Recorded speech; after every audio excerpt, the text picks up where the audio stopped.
अस्सलाम वालेकुम। City eight 10 में खुश आमदीद। मैं हूँ फातिमा नासिर और इस खूबसूरत सुबह का आगाज़ एक साथ करते हैं। उम्मीद करती हूँ कि आप लोग सब खैरियत से हैं और अपना बहुत बहुत ख्याल रख रहे हैं। ऑफ कोर्स कोशिश करें कि जितना भी हो सके काइंडनेस के साथ पेश आए, क्योंकि आपकी कोई छोटी सी बात, कोई छोटा सा एक्शन किसी और का दिन जो कि शायद परेशानी में या मुश्किल में गुजरा उसे आसान कर सकता है। हर कोई अपनी तरह की स्ट्रगल से गुजर रहा होता है, तो हमें कभी कंपेयर नहीं करना चाहिए कि किसी और की स्ट्रगल हमारी स्ट्रगल से कम है या ज़्यादा। और जहां पर भी हो सकता है छोटी सी बात होती है, अगर किसी की बात नहीं भी अच्छी लगी, थोड़ी देर के लिए सिचुएशन से अपने आप को दूर करें, रीवैल्यूएट करें, थोड़ा सा काम डाउन करें और फिर जाके सिचुएशन के साथ डील करें। अपने मूड को खराब बिल्कुल भी नहीं करें। और अभी तो सिर्फ ट्यूसडे है, हफ्ता शुरू ही हो रहा है, तो इससे तो अपना मूड बिल्कुल भी हफ्ते के शुरू में खराब नहीं करें, क्योंकि बाकी का हफ्ता भी फिर अच्छा नहीं गुजर पाता है। सबसे पहले प्रोग्राम का आगाज करते हुए बात करते हैं कि आइंदा 24 घंटे में फैसलाबाद शहर के मौसम की क्या सूरत हाल रहेगी। अगर मैं बात करूं ज्यादा से ज्यादा टेम्परेचर की, तो 17 डिग्रीज रहेगा और साथ ही साथ कम से कम टेम्परेचर रहेगा 11 डिग्रीज। अगर मैं बात करूं हवा की, तो 3 किलोमीटर पर आवर की रफ्तार से हवा चल रही है। विजिबिलिटी आज 4 किलोमीटर है इस वक्त और यूवी इंडेक्स 2 है, जो कि ऑफकोर्स मॉडरेट है, बहुत ज्यादा नहीं है, बहुत कम भी नहीं है। फिर भी जब भी आप 11 बजे से लेकर 2 बजे के दरमियान दोपहर में बाहर निकले, तो सनस्क्रीन का लाजमी तौर पर इस्तेमाल करें। अपने आप को हाइड्रेटेड रखने की कोशिश करें, क्योंकि इवन सर्दियों के अंदर भी आपको ड्राइनेस हो सकती है, तो कोशिश करें अपने आप को हाइड्रेटेड रखें, अपना ख्याल रखें, अपने आप को कवर करके बाहर निकले लाजमी तौर पर, क्योंकि ठंडी हवा 1 मिनट के अंदर लग जाती है। और स्पेशली जब आप किसी गर्म कमरे से ठंडे कमरे की तरफ आते हैं या हीटर वाले घर के अंदर से फौरन बाहर निकल जाते हैं, तो आपको हवा लग जाती है, जिसकी वजह से बीमार आजकल काफी लोग हो रहे हैं। नज़ला जुकाम भी हो रहा है, फ्लू भी हो रहा है, डिफरेंट तरह की और बीमारियां भी हो जाती हैं। अपना ख्याल रखें, अपने आप को कवर करके रखें, बिकॉज आप हमारे लिए बहुत बहुत स्पेशल हैं। आगे बढ़ते हैं, आपको पता है हर दिन का आगाज एक पॉजिटिव मैसेज, एक पॉजिटिव पैगाम के साथ करते हैं। एक दिन एक नेकी में मुफ्ती अहमद अली हमारे साथ मौजूद है, चलते हैं उनके पास।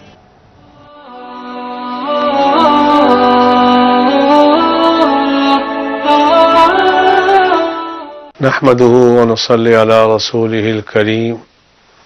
मेरे दोस्तों, बुजुर्गों, मेरे भाइयों, मेरी बहनों, आज का मेरा मैसेज ये है, मसाकीन के साथ मोहब्बत किया करो, गरीबों के साथ मोहब्बत किया करो, क्योंकि रसूल अकरम सल्लल्लाहु अलैहि व आलिहि वसल्लम अक्सर ये दुआ किया करते थे, ए अल्लाह मुझे जिंदा रख तो मसाकीन के साथ रख।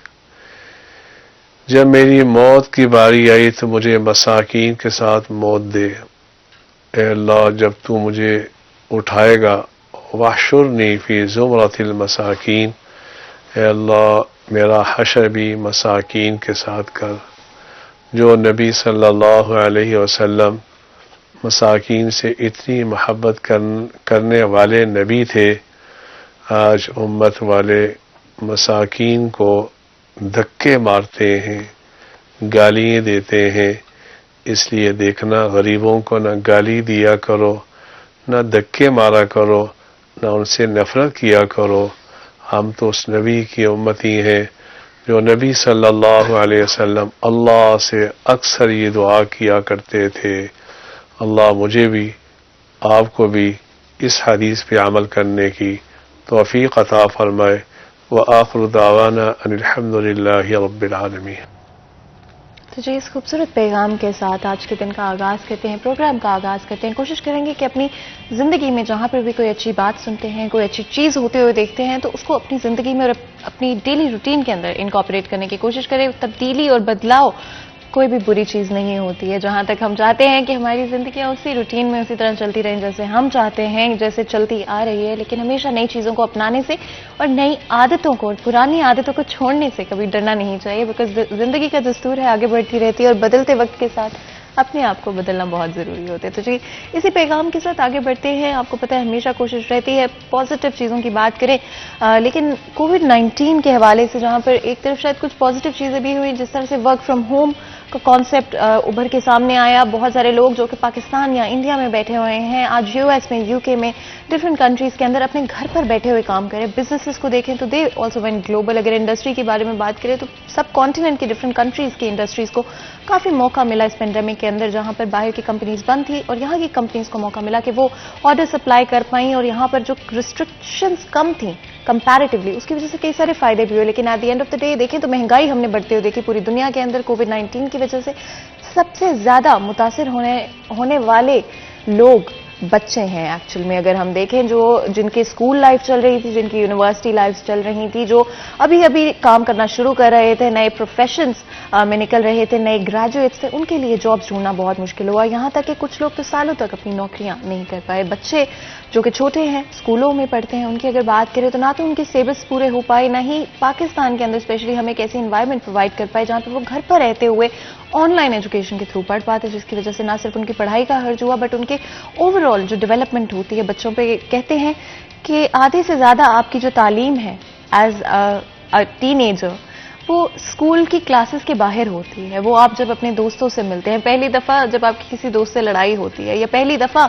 जब आप किसी दोस्त से नाराज हो जाते हैं, या फिर किसी उस्ताद से कोई सीख जाते हैं, तो असल तालीम सिर्फ किताबों से नहीं बल्कि उन चीजों से भी जरूर होती है। और वो हमारी एज पीपल, एज टीनेजर्स, जो हम अभी एडल्ट नहीं हुए होते हैं, उसमें जो हमारी अभी प्रोसेस होता है एक बड़े होने का, जिंदगी को समझने का, रियलिटी को समझने का, असली दुनिया को समझने का, वो एक प्रोसेस होता है जो कि बहुत सारे बच्चों के लिए मुमकिन नहीं हो पाया। ऑनलाइन एजुकेशन से सिलेबस तो हमने शायद पढ़ा लिए टू सम एक्सटेंट, लेकिन उसका लेवल कितना मिलता था to the same level of education जो कि इन क्लास पढ़ाई जाती थी? क्या बच्चे तैयार हैं एग्जामिनेशन के लिए? 2022 शुरू हो रहा है और क्या जो हमारे टीचर्स हैं, जो हमारे स्कूल्स हैं, वो प्रिपेयर्ड हैं बच्चों को आगे लेकर चलने के लिए? क्या बच्चे तैयार हैं अपनी आने वाली जिंदगियों के लिए? जो बच्चे मैट्रिक पार करके अब यूनिवर्सिटीज में जा रहे हैं, एफएससी में जा रहे हैं, क्या वो लोग तैयार हैं आगे के लिए? जो छोटे बच्चे हैं उनका क्या, जिनके लिए अभी डिसिप्लिन सीखना ही बहुत मुश्किल था, अभी उनको उनकी रूटीन्स खराब हो गई हैं। बहुत सारी चीजें जिनको बेहतर करने की जरूरत है और इससे बेहतर कि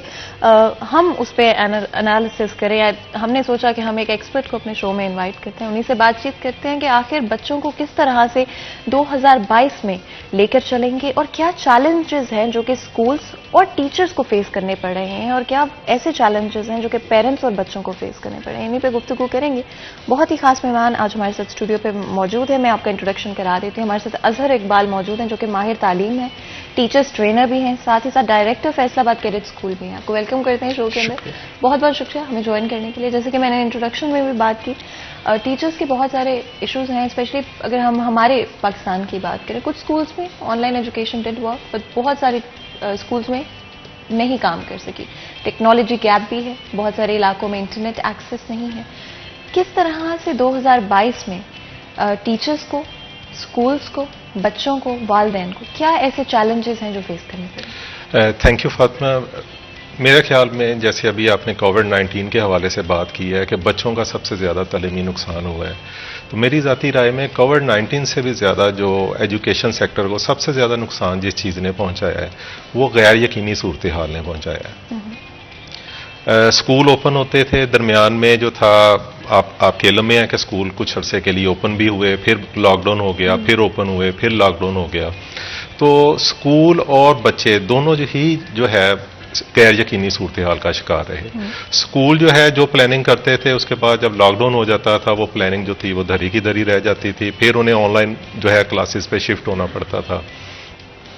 स्टूडेंट भी इस गैर यकीनी सूरत हाल का शिकार रहे हैं, और स्टूडेंट क्योंकि एक दफा जब दुआ भी थी और ख्वाहिश भी थी कि स्कूल जो है वो बंद ही रहे और वो जिस तरह से कंफर्टेबल लाइफ में चले गए तो वो ये चीज़ कंटिन्यू रहे। लेकिन इस चीज़ को वालिदैन ने बखूबी इसका जो है वो इसको रियलाइज़ किया, और जो स्कूल थे उनको तो यकीनन इस चीज़ का पता था कि जितना ज़्यादा नुकसान बच्चों का हुआ है, बच्चे डिस्कनेक्ट होकर जिस तरह से बैड हैबिट्स का शिकार हो गए, उनका टेक टाइम बहुत ज़्यादा इंक्रीज हो गया। इन सारी चीज़ों के बाद अब जब दोबारा स्कूल जो है वो 2 अगस्त से जो है वो ओपन है, तो इस वक्त भी मेरा ख्याल है कि गवर्नमेंट के हवाले से अगर देखा जाए तो गवर्नमेंट की तरफ से एक यकीनी पॉलिसी अगर सामने आ जाती है कि स्कूल जो है वो अब किसी भी सूरत हाल में जो है वो ओपन रहेंगे और ये स्टडी का सिलसिला जो है वो कंटिन्यू रहेगा, तो ये एक बहुत बड़ी जो है इत्मीनान जो है वो बच्चों को और वालिदैन को मेरा ख्याल है कि दिया जाने की ज़रूरत है कि अब ये जो स्टडी का सिलसिला अब कंटिन्यू हुआ है ये डिसकंटिन्यू नहीं होगा और ये कंटिन्यू रहेगा। अभी एक एग्जाम्पल आपके सामने है कि अभी विंटर वेकेशन के हवाले से आपने देखा है कि मुख्तलिफ जो है वो न्यूज़ आती रही हैं कि विंटर वेकेशन कब होंगी। कुछ ऐसी न्यूज़ थी कि जिसमें जनवरी की जो थी वो विंटर वेकेशन के आलानात सामने आ रहे थे।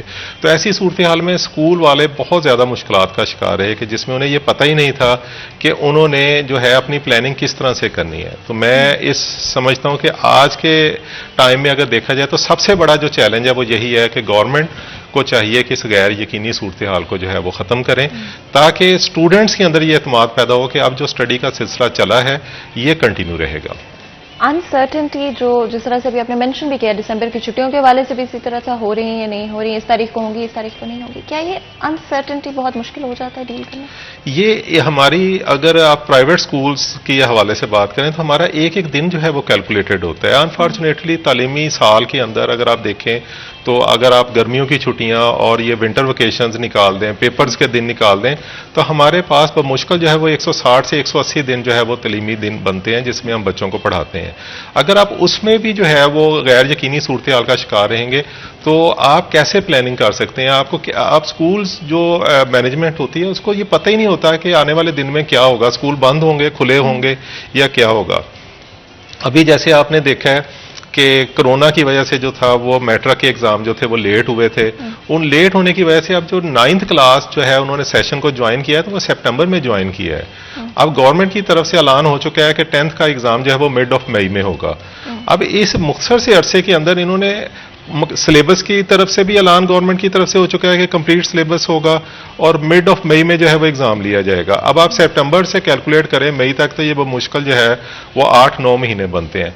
उसमें भी अगर आप विंटर वेकेशन के हवाले से गैर यकीनी सूरत हाल का जो है वो मुजाहरा करते हैं तो आप मुझे बताएं कि ये बच्चे अपना सिलेबस कैसे कवर करेंगे और हम बच्चों को कैसे यकीन दिलाएंगे कि आपने फुल सिलेबस के साथ जो है वो मई में जो है वो एग्जाम में अपीयर होना है। तो मैं समझता हूं कि गवर्नमेंट को बड़ी वाज़ेह पॉलिसी होनी चाहिए। जिस तरह से अब हमारा स्कूल ओनर्स का होता है कि हमने पूरे साल के एक एक दिन की प्लानिंग कर रखी होती है, तो गवर्नमेंट जो अथॉरिटीज़ हैं वो ये क्यों नहीं कर सकते हैं कि वो पूरे एक साल का हमें प्लान दे दें कि छुट्टियां कब होंगी, स्कूल जो है उसमें वर्किंग डेज कौन से होंगे, ताकि हम उसी अंदाज से प्लानिंग करें और वालिदैन भी अपने बच्चों को उसी हवाले से जो है वो तैयार करें। कुछ चीज़ें प्रिडिक्ट की जा सकती हैं एट द सेम टाइम, कुछ चीज़ें ऐसी हैं जो कि प्रिडिक्ट नहीं की जा सकती। अगर हम स्पेशली कोरोना के हवाले से बात करें तो कोविड-19 की जो वेव्स हैं इवन तो प्रिडिक्टेड होती हैं कि 1 महीने में हो सकता है। अभी भी प्रिडिक्शन है कि फरवरी में हमें शायद 5वीं वेव एक्सपीरियंस करनी पड़े पाकिस्तान के अंदर। तो कुछ चीज़ें तो प्लान आउट की जा सकती हैं, कुछ चीज़ें प्लान आउट नहीं की जा सकती हैं। यहाँ पे अगर प्लान करके छुट्टियाँ पहले से रख ली जाए और बाद में देख लिया जाए कि क्या छुट्टियां करनी चाहिए, क्या जिस भी रीजन की वजह से छुट्टियां प्लान की थी वो अभी भी एग्जिस्ट करता है या नहीं एग्जिस्ट करता है, कि ये कुछ ऐसा है जो कि स्कूल्स अग्री कर सकते हैं? फातिमा, इसमें अगर आप देखें तो पेंडेमिक के हवाले से तो जो अगर कोई गैर छुट्टियां करनी पड़ती हैं गवर्नमेंट को वो यकीनन उसको आप फोरकास्ट नहीं कर सकते, लेकिन आप गर्मियों की छुट्टियों को प्लान कर सकते हैं, आप सर्दियों की छुट्टियों को प्लान कर सकते हैं, क्योंकि आपके पास अब तो ऑनलाइन डाटा अवेलेबल है। आपको कई सालों का जो है कंपैरेटिव डाटा मिल जाता है कि मौसम जो है वो किस डेज में जो है वो शदीद हो जाएगा, तो इसको तो प्लान किया जा सकता है। और मेरा ख्याल है कि अगर गवर्नमेंट इस हवाले से अपना एक परमानेंट स्केड्यूल बना देती है तो प्राइवेट स्कूल्स के लिए या गवर्नमेंट स्कूल्स के लिए ये बड़ा आसान हो जाएगा कि उन्हें पता होगा कि हमने अपनी टर्म का एंड कब करना है, हमने अपने एग्जाम कब लेने हैं, तो इससे हमें काफी ज्यादा सहूलत हो जाएगी। जहां तक बात है पेंडेमिक के कोरोना के हवाले से, तो अगर आप ये देखें तो मेरा ख्याल है कि वैक्सीनेशन के हवाले से स्कूलों का किरदार जो है बच्चों में वैक्सीनेशन के हवाले से बड़ा जबरदस्त रहा है। स्कूलों ने बड़े ऑर्गेनाइज तरीके से पेरेंट्स को जो है वो मोटिवेट किया है, स्कूलों के अंदर जो है वो वैक्सीनेशन की है। तो मेरा ख्याल है कि अगर स्कूल ओपन रहते हैं तो ये ज्यादा बेहतर मौके होंगे वैक्सीनेशन के हवाले से, तो हम ज्यादा से ज्यादा स्टूडेंट्स को वैक्सीनेशन करवा सकते हैं।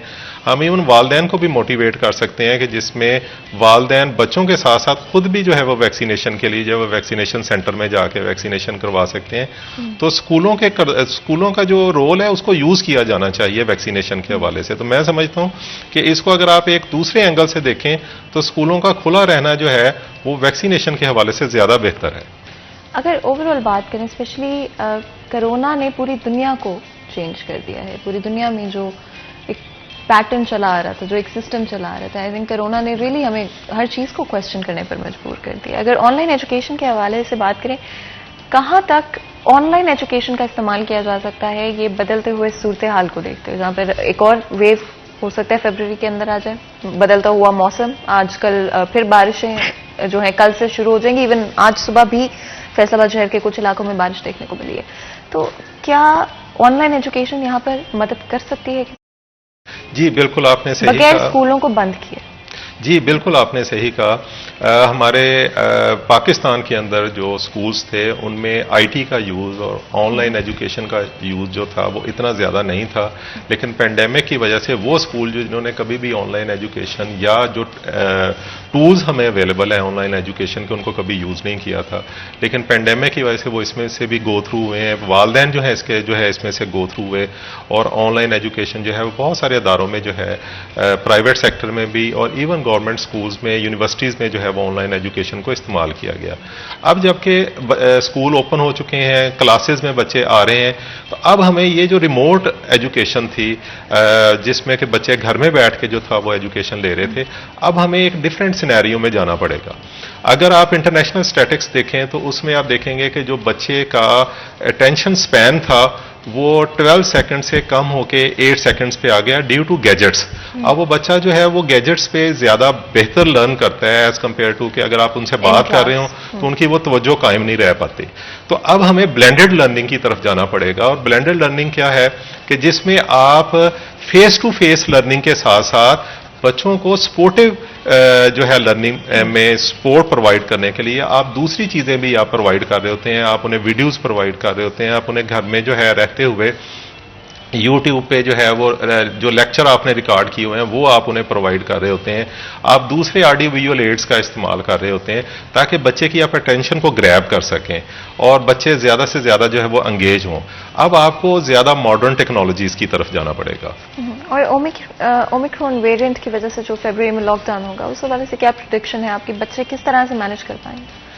अगर तो आप इंटरनेशनल स्टैटिस्टिक्स को देखें तो उसमें यह है कि ओमिक्रॉन वेरिएंट्स की वजह से जो केसेस की इस वक्त स्टैटिक्स आ रही हैं उसमें ये कहा जा रहा है, जो इनिशियल अभी रिसर्च आई है उसमें यह है कि ये इसके सिम्टम्स जो हैं वो माइल्ड हैं। अभी इंग्लैंड के अंदर भी जो है उन्होंने स्टार्ट में जब एक फियर डेवलप हुआ था ओमिक्रॉन की वजह से तो उन्होंने इसके जो है वो लॉकडाउन किया था, लेकिन जब ये स्टैटिक्स सामने आई हैं तो वो भी अपने जो है वो लॉकडाउन की रिस्ट्रिक्शन जो है वो उसको रिलैक्स कर रहे हैं। अगर आप यूएसए और यूरोप का ट्रेंड देखें तो उसमें उन्होंने रिस्ट्रिक्शंस जरूर लगाई, लेकिन जो पीपल्स वैक्सीनेटेड थे जिन्होंने वैक्सीनेशन करवाई हुई थी उनके ऊपर जो था वो रिस्ट्रिक्शंस नहीं थी, तो वो उसमें उन्होंने वो वैक्सीनेशन सर्टिफिकेट का जो है एक नया जो है वो ट्रेंड जो है वो सामने आया है। पाकिस्तान में भी मेरा ख्याल है कि ओमिक्रॉन के हवाले से अगर अल्लाह ना करे, पहले तो दुआ यह है कि हमारा कंट्री जो है वो इससे महफूज रहे, लेकिन अगर ऐसा होता है तो हमें मेरा ख्याल है कि वैक्सीनेशन को ज्यादा प्रमोट करना चाहिए।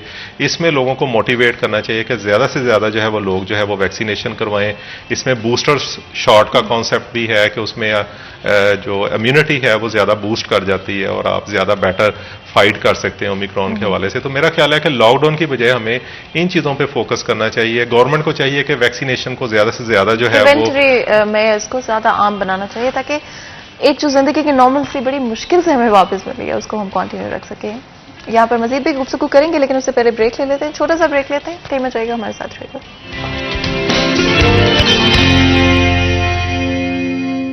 Welcome back. सिटी एट 10 में एक दफा फिर आपको खुशामदीद कहते हैं। आज स्पेसिफिकली बात करें स्टूडेंट्स के हवाले से क्या मसाइल हैं जो कि post corona teachers, students, parents और बच्चों को एक्सपीरियंस करने पड़ रहे हैं। At the end of the day हमारे जो आज के स्टूडेंट्स हैं वही कल पाकिस्तान का फ्यूचर होंगे। अगर हम चाहते हैं हमारा मुल्क तरक्की कर पाए तो जरूरी है कि हम उनको वो सारी फैसिलिटीज और आसानियां पैदा कर सके, ना सिर्फ टीचर्स के लिए और स्टूडेंट्स के लिए एट द सेम टाइम, ताकि वो आगे बढ़कर पाकिस्तान का नाम रोशन कर सके, अपना contribution as a individual in the society सही तरह से अदा कर पाएं। लेकिन इसके लिए जरूरी है गवर्नमेंट और इदारों की तरफ से जितना हो सके उनकी मदद की जाए, चीजों को आसान बनाया जाए। और एक और चीज जो कि कोविड-19 की दुनिया में देखने को मिली है, जहां पर बच्चों को घर रहना पड़ा, और शायद अगर हम सब नोटिस करें अपने बारे में, शायद हमारे साथ भी ये हो गया हो कि हम भी टेक टाइम, जिस तरह से आपने मेंशन किया, ये टर्म मैंने वैसे पहली दफा सुनी है, हमारा भी शायद ज्यादा हो गया है कि हम लोग अगर किसी से पर्सनली बात कर रहे होते हैं तो हमारा अटेंशन स्पैन कम हो गया, और वहीं पे अगर हम कोई चीज ऑनलाइन देख रहे होते हैं या ऑनलाइन किसी से बात कर रहे होते हैं तो वो हमारे लिए नॉर्मल है और हम ज्यादा टाइम उस पर लगा देते हैं। जी बिल्कुल आपने सही कहा। इसमें मेरा ख्याल है कि आज जब स्कूल ओपन हो गए हैं तो सबसे बड़ा चैलेंज है पेरेंट्स के लिए और टीचर्स के लिए सबसे बड़ा ये है कि बच्चों का ये टेक टाइम जो है वो कैसे कम किया जाए। इस सिलसिले में बच्चों की तरबियत की जब हम बात करते हैं, हम मुख्तलिफ वर्कशॉप पेरेंट्स की करते हैं, तो हम उसमें उन्हें यही गाइड करते हैं कि बच्चों में जो चेंज आप लाना चाहते हैं, जो अभी आपने कहा है कि हमारा बी टेक टाइम जो है वो इंक्रीज हो गया है, तो बच्चों की तरबियत के हवाले से ये बड़ी एक ज़बरदस्त टिप है कि जो चीज़ आप बच्चों में डेवलप करना चाहते हैं वो आप अपने अंदर डेवलप कर लें। पेरेंट्स अगर ये चाहते हैं कि बच्चों का टेक टाइम कम हो, तो मैं ये पेरेंट्स से रिक्वेस्ट करूंगा कि वो अपना टेक टाइम भी जो है वो कम करें, बच्चों के सामने मॉडल बने, मॉडलिंग करें। अगर आप कहते हैं कि बच्चों में आप नमाज पढ़ने की जो है वो आदत डेवलप करना चाहते हैं, तो आप खुद नमाज पढ़ना शुरू कर दें। जल्द या बदेर जो है वो आप देखेंगे कि बच्चे भी जो है वो नमाज पढ़ने के आदी हो जाएंगे। तो जहां तक टेक टाइम कम करने के हवाले से बात है, तो ये एक बहुत बड़ा चैलेंज है। क्लास में टीचर्स को अब ये बहुत बड़ा चैलेंज दरपेश होगा कि बच्चा जो है उसके पास अब फिंगर टिप पे जो है वो इंफॉर्मेशन अवेलेबल है। टीचर अगर कोई चीज़ अगर उसे लेक्चर स्टाइल में पढ़ा रहा है, तो बच्चे के लिए बड़ा इजी है कि वो जस्ट उसको क्यूरी करे गूगल पे और वो सारी चीज़ें उसके सामने होंगी। तो टीचर का रोल अब जो है एज अ फैसिलिटेटर सामने आएगा। टीचर जो है उसको एज अ लेक्चर स्टाइल में अगर पढ़ाने की कोशिश करेगा, तो मैं नहीं समझता कि बच्चे इसको सीख पाएंगे। तो टीचर्स को इस टेक टाइम को यूज़ करना चाहिए, बच्चों की इन सलाहियतों को यूज़ करना चाहिए, और एज अ फैसिलिटेटर के तौर पे जो है वो टीचर को क्लास में रोल प्ले करना पड़ेगा कि जिसमें बच्चों को वो गाइड करेगा कि किस तरह से आपने इंफॉर्मेशन को जो है वो इंटरनेट से या नेट से जो है वो कलेक्ट करना है, और उसको समराइज फॉर्म में अपनी जो उसकी रिक्वायरमेंट्स है उसके मुताबिक उसको कैसे एक्सट्रैक्ट करना है। बच्चों में घर रहकर अग्रेशन भी पैदा हो गया। ऑफकोर्स जब आप अपने पेरेंट्स के इर्द रहते हैं तो आप जिद भी कर सकते हैं, उनसे अपनी बातें भी मनवा सकते हैं, लेकिन स्कूल वापस आना, दोबारा उसी एनवायरनमेंट में सेटल होने में, स्पेशली छोटे बच्चों की अगर हम बात करें, प्राइमरी स्कूल के बच्चों में क्या मुश्किल हो रही है उनको? इसमें देखें, ये एग्रेशन जो है ये सिर्फ पेरेंट्स को फेस नहीं करना पड़ेगा, ये टीचर्स को भी फेस करना पड़ेगा। इसके लिए ये है कि आप बच्चों को थोड़ी सी स्पेस दें, बच्चों की रिक्वायरमेंट्स को देखें। बच्चों की रिक्वायरमेंट्स चेंज हो गई हैं, अब वो डिपेंडेबल नहीं रहे किसी भी इंफॉर्मेशन के हवाले से, लर्निंग के हवाले से, पेरेंट्स या टीचर्स के हवाले से।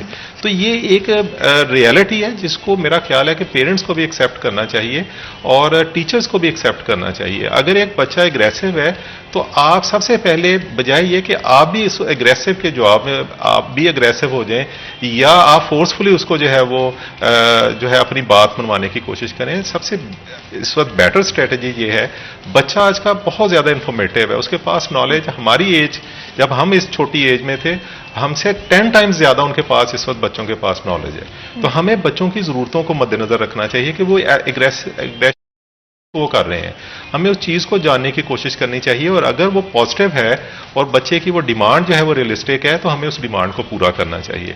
हाँ, अगर वो डिमांड अनरियलिस्टिक है, तो हमें उसके लिए जो है वो एजुकेट करना चाहिए बच्चों को, बजाय ये कि हम उसे सप्रेस करें, हम उसे ताकत के जोर पे जो है वो दबाने की कोशिश करें। और ऐसा अब हरगिज नहीं होगा। ये जनरेशन जो है ये अब बिल्कुल इसकी डिमांड्स डिफरेंट हैं, हमें ये अंडरस्टैंड करना पड़ेगा कि ये क्या चाहते हैं।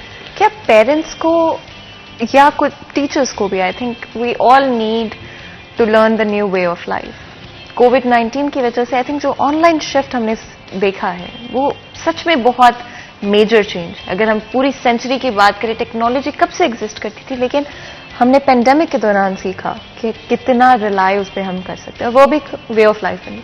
क्या टीचर्स, स्टूडेंट्स और पेरेंट्स को मिलकर बैठने की जरूरत है? ये बिल्कुल आपने सही कहा, ये जरूरत शायद पहले इतनी स्ट्रांगली रियलाइज नहीं हो रही थी जितनी अब ये स्ट्रांगली रियलाइज हो रही है।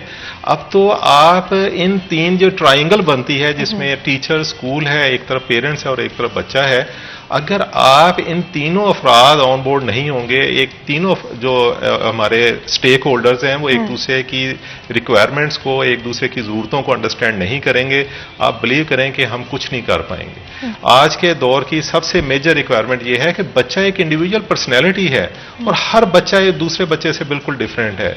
आप एक ही फार्मूला, एक ही तरीकेकार को सारे बच्चों पे अप्लाई नहीं कर सकते, और यही वजह है कि हमारे बहुत सारे जो है वो ऐसे स्कूल हैं या ऐसे अदारे हैं जहां पे आपको अच्छी जो बच्चे जो एक प्रोड्यूस होके आने चाहिए, जो हमारे मुल्क का फ्यूचर हो, वो नजर नहीं क्या है कि हम सभी के ऊपर एक ही फार्मूला अप्लाई करने की कोशिश कर रहे हैं। हमें हर बच्चे को इंडिविजुअली लेना पड़ेगा, उसकी रिक्वायरमेंट्स को सामने रखना पड़ेगा और हमें यह देखना पड़ेगा कि इसके सीखने का स्टाइल क्या है, ये कौन सा तरीकाकार होगा कि जिससे ये बेटर सीखेगा, जिससे इसकी सेटिस्फेक्शन होगी। अब आप अगर कहें कि जिस तरह से हम लोगों ने सीखा था और इसी तरह से आप बच्चों को सिखाएंगे, तो मेरा ख्याल है कि ये अपने आप को जो है वो धोखे में रखने के मुतरादिफ है। ये जो टेक्नोलॉजी गैप है, स्पेशली अगर हम बात करें, जो कि पाकिस्तान के अंदर we have a large population जो कि जिनके पास या तो अभी भी इंटरनेट एक्सेस नहीं है, या तो एक स्मार्टफोन है या स्मार्टफोन नहीं है अभी तक। मोबाइल फोन तो हर किसी के पास होता है, हर घर में मौजूद होता है। ये टेक्नोलॉजी गैप कैसे कम किया जा सकता है? अच्छा फातिमा, इसमें मेरा पॉइंट ऑफ व्यू ये है कि टेक्नोलॉजी का शायद गैप इतना ज्यादा नहीं है जितना टेक्नोलॉजी को इस्तेमाल कैसे किया जाना चाहिए इसका गैप बहुत ज्यादा है। अगर आप देखें तो इस वक्त 4G या अब जैसे 5G भी आ रहा है, तो अब इंटरनेट की एक्सेस जो है वो हमारी पॉपुलेशन की अगर आप परसेंटेज देखें तो आज से 10 साल पहले अगर आप देखें तो अब देखें तो मेरा ख्याल है कि बहुत ज्यादा बढ़ चुकी है। लेकिन इस टेक्नोलॉजी को, इस फैसिलिटी को जो अब हमारे हाथ में आ गई है, इसको हमने अपने फायदे में कैसे इस्तेमाल करना है, ये बहुत बड़ा सिखाने की जरूरत है। अब देखिए इंटरनेट का इस्तेमाल पॉजिटिव मेरा ख्याल है कि शायद इतना नहीं हो रहा जितना नेगेटिव इस्तेमाल ज्यादा हो रहा है। इंटरनेट का इस्तेमाल हम वेस्टेज ऑफ टाइम के सूरत में बहुत ज्यादा कर रहे हैं। हम सोशल, हमारी जो नेटवर्किंग है उसमें हम बहुत ज्यादा इसको वेस्ट करते हैं। सोशल मीडिया जो है उसने हमारी बहुत ज्यादा जो है वो टाइम को जो है वो खा गया है। अब यहां पे टीचिंग की जरूरत है, यहां पे अवेयरनेस देने की जरूरत है पेरेंट्स को भी, बच्चों को भी और इवन टीचर्स को भी, कि हमने इस गैजेट्स को जो हमारे हाथ में आ गए हैं और जो अब बड़ा इजीली एक्सेसिबल हैं, इसको हमने अपने फायदे के लिए कैसे इस्तेमाल करना है। मेरा ख्याल है कि इसकी अवेयरनेस की आज के दौर में बहुत ज्यादा जरूरत है। अगर सिलेबस की, क्योंकि मैं चाह रही हूँ कि थोड़ा सा अगर हम ऑफकोर्स एजुकेशन एंड स्कूल्स के बारे में भी अगर बात करें, सिलेबसेस ड्यूरिंग कोरोना हम सबको पता है कि कुछ हद तक अच्छे पढ़ाए गए, कुछ स्कूल्स में सर्टन जगहों पे अच्छे पढ़ाए गए, लेकिन कहीं पर भी मुकम्मल तौर पे 100% उसी तरह से नहीं इम्प्लीमेंट हो सके जितने नॉर्मली किए जाते थे।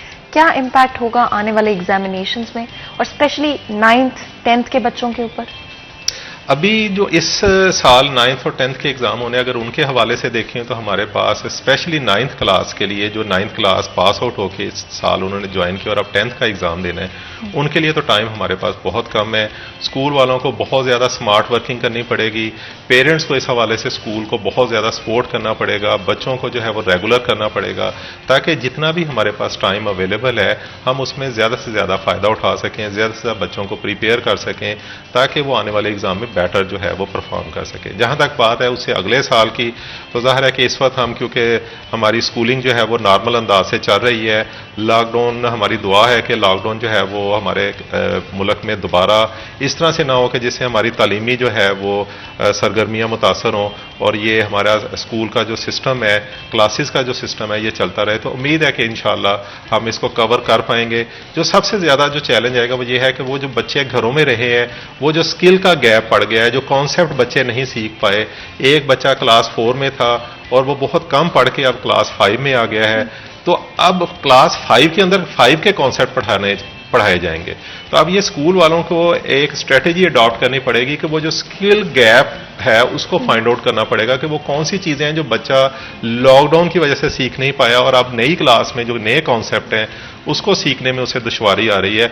तो वो एक उसको मिक्स ऑफ प्रीवियस कॉन्सेप्ट जो गैप है आ गया वो, और जो करंट कॉन्सेप्ट है उसको मिक्स करके उसको लेके चलना पड़ेगा, ताकि बच्चा जो है वो नई क्लास में नए कॉन्सेप्ट को अच्छी तरह से समझ पाए। बिल्कुल। और जब ब्रेक से वापस आएंगे, स्पेशली बच्चों की मेंटल हेल्थ पर भी एक कलेक्टिव इफेक्ट हुआ है, उसके बारे में बात करेंगे, लेकिन उससे पहले छोटा सा ब्रेक लेते हैं। ब्रेक के बाद हाजिर होंगे। कहीं मत जाइएगा, हमारे साथ रहिए। Welcome back. सिटी एट 10 में एक दफा फिर आपको खुशामदीद कहते हैं। जैसे कि मैंने ब्रेक में जाने से आपको कहा था कि वापस आके बच्चों की मेंटल और फिजिकल हेल्थ के हवाले से बात करेंगे, तो ब्रीफली इस टॉपिक को टच करके एक और बड़ा इंपॉर्टेंट टॉपिक है जो कि ऑफकोर्स वन करिकुलम के हवाले से है, साथ ही साथ कुरान मजीद जो है वो अब स्कूल्स में पढ़ाया जा रहा है। एक बहुत ही खूबसूरत इनिशिएटिव है जहाँ पर बच्चों को सही तालीमात, इस्लामी तालीमात बचपन से सिखाई जाएंगी और इसके डिफरेंट एस्पेक्ट्स के हवाले से भी बात करेंगे, लेकिन उससे पहले ब्रीफली अगर हम मेंटल और फिजिकल हेल्थ जो बच्चों की इम्पैक्ट हुई है कोरोना के दरमियान, उसके बारे में बात कर लेते हैं। अच्छा, जैसे अभी आपने बात की थी कि टेक टाइम जो है वो बच्चों का बढ़ गया है, तो बच्चों का टेक टाइम बढ़ने से उसके जो दूसरे नुकसान हुए हैं उसमें एक बहुत बड़ा नुकसान ये भी है कि बच्चे फिजिकल एक्टिविटी से बहुत दूर हो गए। उससे ना सिर्फ उनकी जिस्मानी जो सेहत है वो मुतासर हुई है, बल्कि जहनी तौर पर भी बच्चे जो है वो मुतासर हुए हैं। अगर आप मेरा ख्याल है स्टैटिक्स निकालें तो आप देखेंगे कि बहुत सारे बच्चे जो थे इस दौरान उनकी आई साइट जो है वो वीक हो गई है इंटरनेट को यूज़ करने की वजह से। फिजिकली वो ग्राउंड्स में जो उनका जाना था, हमारा एक बच्चों का एक रूटीन्स हुआ करती थी कि स्कूल से आना और उसके बाद ग्राउंड्स में जाना, तो वो जो रूटीन है, क्योंकि वो डेली रूटीन डिस्टर्ब जब बच्चे की हुई कि सुबह रात जो है वो तक इन चीज़ों का इंटरनेट का इस्तेमाल और सुबह सोए रहना, तो इस सारी रूटीन्स की वजह से बच्चों के अगर आप फिजिकली एग्जामिन करें तो बहुत ज़्यादा जो है वो बच्चे डिस्टर्ब हुए हैं।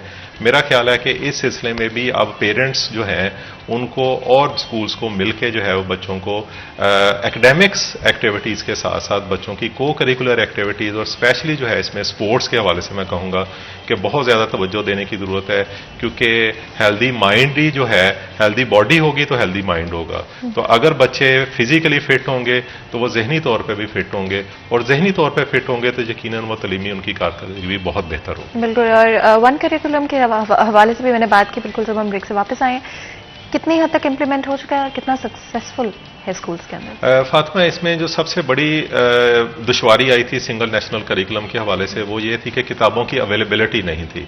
तो वो अल्हम्दुलिल्लाह अब काफ़ी ज़्यादा जो है वो प्राइवेट पब्लिशर्स की तरफ से किताबें जो हैं वो मार्केट में आ चुकी हैं। स्कूलों ने, बहुत सारे स्कूलों ने इसको अडॉप्ट कर लिया है, और मेरा ख्याल है कि अगर कुछ चंद गिने चुने स्कूल ऐसे हैं जिन्होंने इसको अडॉप्ट नहीं किया, तो अब जैसे नया सेशन शुरू होने जा रहा है और गवर्नमेंट की तरफ से अब 1 अप्रैल से जो है वो ऐलान भी हो चुका है कि नए सेशन का आगाज़ हो रहा है, तो मुझे उम्मीद है कि 100% स्कूल जो है वो इस तरफ जो है वो शिफ्ट हो जाएंगे। इसमें जो बहुत ज़्यादा ज़रूरत है वो इस हवाले से है कि टीचर्स को ज़्यादा से ज़्यादा ट्रेंड किया जाए, ताकि गवर्नमेंट के जो ज़्यादा मकासद हैं सिंगल नेशनल करिकुलम के हवाले से हम उसको बेहतर तरीके से अचीव कर सकें। यहाँ पर एक सवाल जो कि अगर हम बात करें कैम्ब्रिज स्कूल सिस्टम्स की, जहाँ पर या फिर ऐसे स्कूल्स भी हैं जहाँ पर मैट्रिक सिस्टम और कैम्ब्रिज सिस्टम एक साथ एग्जिस्ट करता है, इवन अमेरिकन स्कूल सिस्टम जिसको हम हाई स्कूल कहते हैं वो भी पाकिस्तान के अंदर कई स्कूल्स के अंदर मौजूद है, और उसके अलावा भी कुछ ऐसे सिस्टम्स है जो कि मौजूद है जिनको मैं मेंशन नहीं कर रही हूँ। क्या हर स्कूल सिस्टम के अंदर 5वीं क्लास तक एक ही सिलेबस पढ़ाया जाएगा, इररिस्पेक्टिव ऑफ के आगे जाके बच्चे किस तरह के एग्जामिनेशन में हिस्सा लेते हैं? इस सिलसिले में अभी रिसेंटली जो पाकिस्तान करिकुलम काउंसिल है उन्होंने एक सर्कुलर जो है वो दी है, उसमें उन्होंने गाइड किया है कि जी आप एक नया कॉन्सेप्ट उन्होंने दिया है, और मेरा ख्याल है कि इस हवाले से ये उनका बड़ा अच्छा कदम है कि मिनिमम स्टैंडर्ड्स का एक कॉन्सेप्ट उन्होंने दिया है। मिनिमम स्टैंडर्ड से मुराद ये है कि जो करिकुलम में हमारे स्टूडेंट लर्निंग आउटकम्स को डिफाइन कर दिया गया है, उन्होंने कहा है कि जी आप हर क्लास में, हर स्कूल पाकिस्तान में बिला तफरीक, चाहे वो कैमरे स्कूल सिस्टम से रिलेटेड है, मैट्रिक स्ट्रीम से रिलेटेड है, या मदरसा स्कूलिंग जो हमारे यहाँ पे एक बड़ा पॉपुलर है उससे रिलेटेड है, तो उन्होंने कहा है कि आपने करिकुलम में जो स्टूडेंट लर्निंग आउटकम डिफाइन कर दिए गए हैं, मिनिमम स्टैंडर्ड आपने कम अज़ कम ये ज़रूर आपने अपने बच्चों को डिलीवर करने हैं। बच्चों में ये चीज़ें लाजमी तौर पे आपने जो है वो उनको सिखानी है। जहाँ तक बात है कैमरे स्कूल सिस्टम की या जो है मैट्रिक स्कूल सिस्टम, उसमें इन्होंने सप्लीमेंट्री रीडिंग मटीरियल SRM का जो है कॉन्सेप्ट लेके आए हैं कि अगर एक स्कूल है वो ये समझता है कि मेरे जो पास बच्चे हैं मैं उनको जो मिनिमम स्टैंडर्ड है उससे भी ज़्यादा पढ़ा सकता हूं, तो वो SRM को अडॉप्ट करके बच्चों में उन चीज़ों को भी जो है वो डेवलप कर सकता है, क्योंकि आपके इल्म में है कि अब 21st सेंचुरी में जितना कंपटीशन है यही बच्चे हैं जिन्होंने जाके अब अमेरिका और यूरोप के बच्चों के साथ कंपीट करना है। तो मेरा ख्याल है कि ये एक बहुत अच्छी चीज़ जो है वो हमारे करिकुलम में कर दी गई है, और उम्मीद है कि इंशाल्लाह इससे जो है वो हमारे आने वाले दिनों में स्कूल एजुकेशन में बड़ी एक चेंज आएगी। आपने मेंशन किया कि साथ ही साथ इस करिकुलम का एक पार्ट कुरानिक टीचिंग्स भी है, किस तरह से ऐड किया जाएगा सिलेबस में, किस तरह से पढ़ाया जाएगा, क्लासेस होंगी सेपरेटली? मैं चाहूंगी आप इस पे ना इलैबोरेट करें। जी, इस हवाले से ये गवर्नमेंट का बड़ा अच्छा स्टेप है कि उसमें उन्होंने इस चीज़ को कंपलसरी कर दिया है कि क्लास 5 तक कुरान पाक की नाजरा तालीम और क्लास 6 से ऑनवर्ड क्लास 12 तक जो है कुरान पाक की उर्दू ट्रांसलेशन के साथ तालीम जो है इसको लाजमी करार दे दिया गया है। कदम बहुत अच्छा था, लेकिन गवर्नमेंट की तरफ से इसमें बहुत जल्दबाजी से काम लिया गया। इस कदम को उठाने के बाद गवर्नमेंट की तरफ से जितनी शॉर्ट पीरियड ऑफ टाइम में उन्होंने कहा कि आप इसको इम्प्लीमेंट करें, तो स्कूल इतने ज़्यादा वेल प्रिपेयर नहीं हो सके थे। स्कूलों में जो था वो कुरान पाक को पढ़ाने के लिए टीचर्स जो थे वो अवेलेबल नहीं थे। लेकिन बहरहाल स्कूल जितने भी हैं, गवर्नमेंट स्कूल हैं, प्राइवेट स्कूल हैं, उन्होंने इसको गवर्नमेंट को पूरा कोऑपरेट किया है। इस सिलसिले में गवर्नमेंट की तरफ से जो गाइडलाइन है उसके मुताबिक स्कूल में इसका जो है वो एक पीरियड जो है वो मुख्तस कर दिया गया है डेली बेसिस पे, जिसमें बच्चों को ये तालीम दी जाएगी। सबसे ज़्यादा जो बड़ी ज़रूरत है वो ये है कि स्कूल जो है वो अपने टीचर्स को ट्रेन करें, या ऐसे टीचर जो कुरान पाक को सही तलफ़्फ़ुज़ के साथ और सही तराजम के साथ पढ़ा सकें, इन टीचर्स का जो है वो एहतमाम करें, ताकि जो गवर्नमेंट के मकासद हैं, और ये देखें ये हमारी एक दीनी जिम्मेदारी भी है कि हम अपने बच्चों को जो इस्लाम की सही रूह है, जो सही आप कह लें कि इस्लाम है, वो हम उन्हें बता सकें। तो ये हमारे लिए आप कह लें कि ज़रिया आखरत भी होगा निजात का, कि जिसमें हम अपने बच्चों को अगर सही मानों में ये एजुकेशन दें कुरान पाक की, तो हमारे बच्चे जो हैं वो ना सिर्फ ये एक कारआमद शहरी के साथ साथ एक बाअमल मुसलमान भी बन सकते हैं। यहाँ पे मैं एक आपके चैनल के वसीले से मैं ये बताना चाहूँगा कि देखें, जब किसी भी सब्जेक्ट को असेसमेंट के अंदर शामिल नहीं किया जाता, तो उसका नतीजा क्या होता है कि स्कूल वालों का फोकस उन सब्जेक्ट्स की तरफ होता है जो मैट्रिक में जो मार्क्स जिनके आते हैं, जो कि पेपर जिनके बच्चे देते हैं। तो अगर हम कुरान एजुकेशन को हमने शामिल किया है, तो ये मेरा एक फियर है कि कहीं ये एक किताबी जो है वो एफर्ट ना रह जाए, या एक कार्रवाई वाली एफर्ट ना रह जाए, बल्कि मेरी रिक्वेस्ट है कि गवर्नमेंट जो है इसको मैट्रिक के एग्जाम में भी एज अ पेपर शामिल करे, क्योंकि जो चीज़ आप असेसमेंट में शामिल नहीं करते, स्कूल या पेरेंट्स भी उसके ऊपर फिर फोकस नहीं कर पाते। तो अगर आप इसको मैट्रिक एग्जाम में as a assessment, as a paper शामिल करेंगे, तो मुझे काफ़ी उम्मीद है कि फिर ज़्यादा तवज्जो से स्कूल और बच्चे और पेरेंट्स जो हैं वो इसके ऊपर फोकस करेंगे। अगर 2022 की बात करें तो क्या एक्सपेक्टेशंस हैं स्कूल्स को लेके, टीचर्स को लेके? By the end of it क्या चीज़ें हैं, गोल्स हैं जो अकम्प्लिश करना चाहिए स्कूल्स? बदकिस्मती ये है कि हमारी एक्सपेक्टेशन तो हर पेरेंट्स की, क्योंकि हम डेली बेसिस पे पेरेंट्स को डील करते हैं, पेरेंट्स की तो एक्सपेक्टेशन यही है कि जी मेरा बच्चा या डॉक्टर बने या इंजीनियर बने। इससे हर पेरेंट्स की यही एक्सपेक्टेशन है। मैं ये चाहूँगा कि दुनिया चेंज हो चुकी है, दुनिया में वो प्रोफेशन आ चुके हैं जो आज से 5 साल पहले या 10 साल पहले हम उसकी तवक्को भी नहीं रखते थे, हम सोच भी नहीं सकते थे कि ये प्रोफेशन भी जो है दुनिया में मौजूद हैं या आएंगे। तो अब मेरा ख्याल है कि हमें अपनी सोच को चेंज करने की ज़रूरत है। हमें बच्चों को उन प्रोफेशन के लिए प्रिपेयर करना पड़ेगा जो आज की डिमांड है, जो आज से 5 साल बाद डिमांड बनेगी, हमें अपने बच्चों को उसके मुताबिक प्रिपेयर करना पड़ेगा। अभी एक रिसेंट न्यूज़ थी कि एक शहर में सिर्फ 12 डॉक्टर्स की, एमओ की जो थी वो जॉब्स थी, और उसमें 600 से ज़ायद जो थी वो लेडी डॉक्टर जो थी उन्होंने अप्लाई किया हुआ था। तो जब ये सूरत हाल होगी तो पेरेंट्स को अब चेंज अपना कॉन्सेप्ट करना पड़ेगा कि क्यों ना ऐसे प्रोफेशन के लिए बच्चे को प्रिपेयर किया जाए कि जो इधर बच्चा जो है वो क्वालिफाइड होकर निकले और वो दुनिया उसके पीछे हो। तो अब हमें अपनी सोच को चेंज करने की ज़रूरत है। अगर हम एम्प्लॉयबिलिटी की आज बात करें डिफरेंट प्रोफेशंस के अंदर, किस तरह से बेहतर तरीके से पेरेंट्स और टीचर्स बच्चों को प्रिपेयर कर सकते हैं आगे बदलते हुई एक निज़ाम के हवाले से, जैसे आपने मेंशन किया कि दुनिया बहुत तब्दील है? फातिमा, इसमें इस वक्त डिग्री की जो इंटरनेशनल ट्रेंड है, अगर आप टॉप 500 फॉर्च्यून जो कंपनीज हैं, जो दुनिया की टॉप 500 कंपनीज है, अगर आप उनमें ट्रेंड देखें तो अब वहां पे हायरिंग के लिए डिग्री की रिक्वायरमेंट नहीं होती, वहां पे हायरिंग के लिए स्किल की रिक्वायरमेंट होती है। और ये स्किल ऐसी है कि आप कोई डिप्लोमा या घर में ऑनलाइन कोर्सेज करके भी जो है वो हासिल कर सकते हैं। तो ये चीज़ अब स्कूल्स को अपने जो टीचिंग रूटीन टीचिंग है उसमें इस चीज को जो है इनकॉर्पोरेट करना पड़ेगा कि वो चीजें, वो स्किल्स बच्चों में डेवलप करें कि जो आने वाले दिनों में इस ग्लोबल जो एक हमारा एक विलेज बन चुका है, जो हमारी एक रिक्वायरमेंट होगी, उसमें वो काम आए। अब आप देखें कि फ्री लांसिंग जो है वो बच्चे घरों में बैठ के जो है वो डॉलर जो है वो अर्न कर रहे हैं, तो जो शायद डॉक्टर और इंजीनियर घर में बैठ के ऐसा नहीं कर सकता। तो अब हमें अपनी चेंज को, सोच को चेंज करने की जरूरत है। क्या बात है, और बहुत ही इंटरेस्टिंग रहा आज का डिस्कशन और बड़े डिफरेंट एस्पेक्ट्स के बारे में हम बात कर पाए। बहुत बहुत शुक्रिया अदा करते हैं आपका, आज आपने हमें ज्वाइन किया और इतनी इंपॉर्टेंट इश्यूज के ऊपर बात की। यहाँ पर छोटा सा ब्रेक लेंगे, ब्रेक के बाद हाजिर होंगे, कहीं मत जाइएगा, हमारे साथ रहेगा।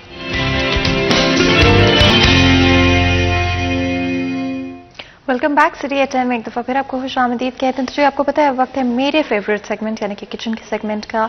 हमेशा हमेशा मैं कहती हूँ और एम्फेसिस करती हूँ इस बात पे कि health is the most important thing in life at the end of the day. चाहे आपके कोई भी एम्बिशंस और पैशंस और जिंदगी में आप कुछ भी करना चाहते हो, अपने प्यारों के लिए कुछ करना चाहते हो, अपने लिए कुछ करना चाहते हो, अचीव करना चाहते हो पर्सनली और प्रोफेशनली, जरूरी है कि आपकी हेल्थ अच्छी हो, because at the end of the day health अच्छी होगी तो ही तो कुछ कर पाएंगे। हेल्थ के बगैर जिंदगी में कुछ भी करना नामुमकिन होता है।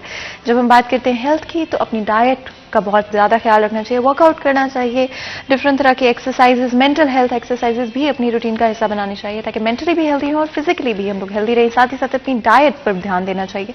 अगर मैं डाइट के बारे से बात करूँ, breakfast is absolutely the most important meal of the day, लेकिन हम इतने मसरूफ होते हैं अपनी जिंदगी में कि हम ब्रेकफास्ट के अलावा सारी चीज़ों पर ध्यान देते हैं सुबह सुबह के वक्त, और ज़्यादातर जल्दी में ही भाग रहे होते, निकल रहे होते।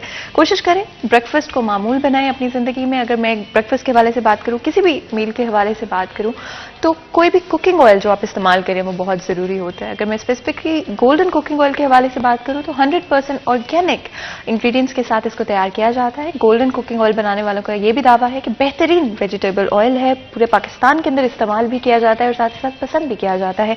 जैसे कि मैंने कहा, ऑर्गेनिक इंग्रेडिएंट्स के साथ इसको तैयार किया जाता है, जिसका मतलब है कि आपकी हेल्थ पर भी कोई कॉम्प्रोमाइज़ नहीं होता है और साथ ही साथ आपकी जायके पर भी आपको कॉम्प्रोमाइज़ नहीं करना पड़ता है। At the end of the day अगर हम फैसलाबादी और पाकिस्तानी हैं तो खाने पे कोई कॉम्प्रोमाइज़ नहीं है। खाना अच्छा होना ज़रूरी है, जायका भी अच्छा होना ज़रूरी है और सेहत के लिए भी अच्छा होना ज़रूरी है, क्योंकि आज की दुनिया में अगर आपकी सेहत अच्छी नहीं है तो आप जिंदगी में कुछ भी नहीं कर पाएंगे। और वैसे ही हमारी इम्यूनिटी कमज़ोर है, कंपैरेटिवली डिफरेंट तरह की बीमारियां आम हैं, इससे ज़्यादा ज़रूरी हो गया है कि हम लोग अपनी हेल्थ को प्रायोरिटाइज करें, अपने खाने में सही इंग्रेडिएंट्स का इस्तेमाल करें। और इवन अगर आप कोई भी नई रेसिपीज जो है ट्राई आउट करें, ऑनलाइन बहुत सारी मिल जाती हैं जिसके अंदर आप लो सोडियम डाइट के ऊपर भी जा सकते हैं, साथ ही साथ आप लो फैट डाइट या लो कैलोरी डाइट पर भी जा सकते हैं। गोल्डन कुकिंग ऑयल बनाने वालों का ये दावा है कि किसी भी तरह की डाइट को अगर आप फॉलो कर रहे हैं, चाहे वो लो सोडियम हो, चाहे वो लो इन कैलोरी हो, आप गोल्डन कुकिंग ऑयल का इस्तेमाल करते हुए अपने खानों को तैयार कर सकते हैं।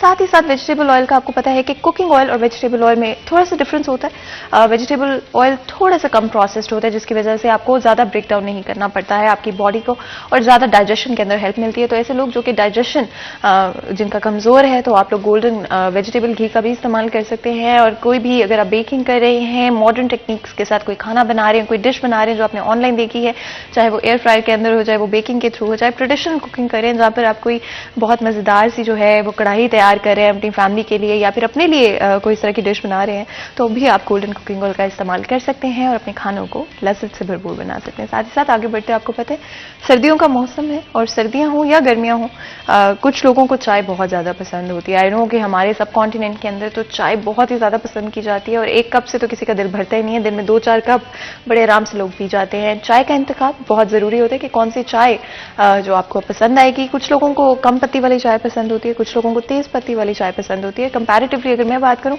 मुझे कम पत्ती वाली चाय अच्छी लगती है, लेकिन इट डिपेंड्स, हर किसी की अपनी प्रेफरेंस होती है। अगर मैं डीटी के हवाले से बात करूँ तो एक्सट्रीम क्वालिटी यानी कि येलो पैकिंग में अवेलेबल है, जो कि कम पत्ती पीने वालों की चॉइस होनी चाहिए। और अगर आपको थोड़ी तेज पत्ती वाली चाय पसंद है तो आप दाने वाली रेड पैकिंग को भी जाकर खरीद सकते हैं, आपको नियरेस्ट स्टोर से मिल जाएगी। और साथ ही साथ बहुत ही फाइन पत्ती होती है, पूरी दुनिया में पसंद की जाती है, ना सिर्फ पाकिस्तान के अंदर बट इंटरनेशनली भी डीटी का इस्तेमाल बहुत ज़्यादा किया जाता है।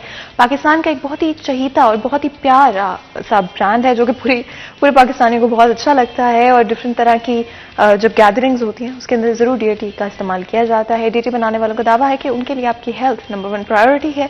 साथ ही साथ आपकी ओवरऑल इम्यूनिटी को बूस्ट करने के लिए अगर आप ऑफ कोर्स सुबह के वक्त पी रहे हैं और आपको बहुत हेक्टिक दिन है, तो आपको एक रिफ्रेश फीलिंग मिलेगी। डे टी बनाने वालों को ये दावा है, जिसका मतलब है कि आप पूरे दिन के अपने जो भी काम है, जो भी चीज़ें आप करना चाहते हैं, वो आराम से कर पाएंगे।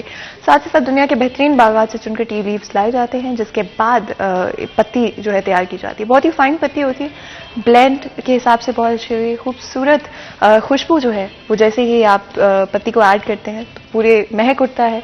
और आई थिंक चाय की खुशबू बड़ी ज़रूरी होती है जब भी आप चाय बनाते हैं। हर कोई चाहता है कि उनकी चाय जो है सबसे अच्छी हो, स्पेशली जो लोग नाश्ता नहीं करते हैं उनके लिए चाय ही उनका नाश्ता होता है। इसे और भी ज़्यादा प्रायोरिटाइज करने की कोशिश करते हैं कि चाय की क्वालिटी बहुत अच्छी होनी चाहिए।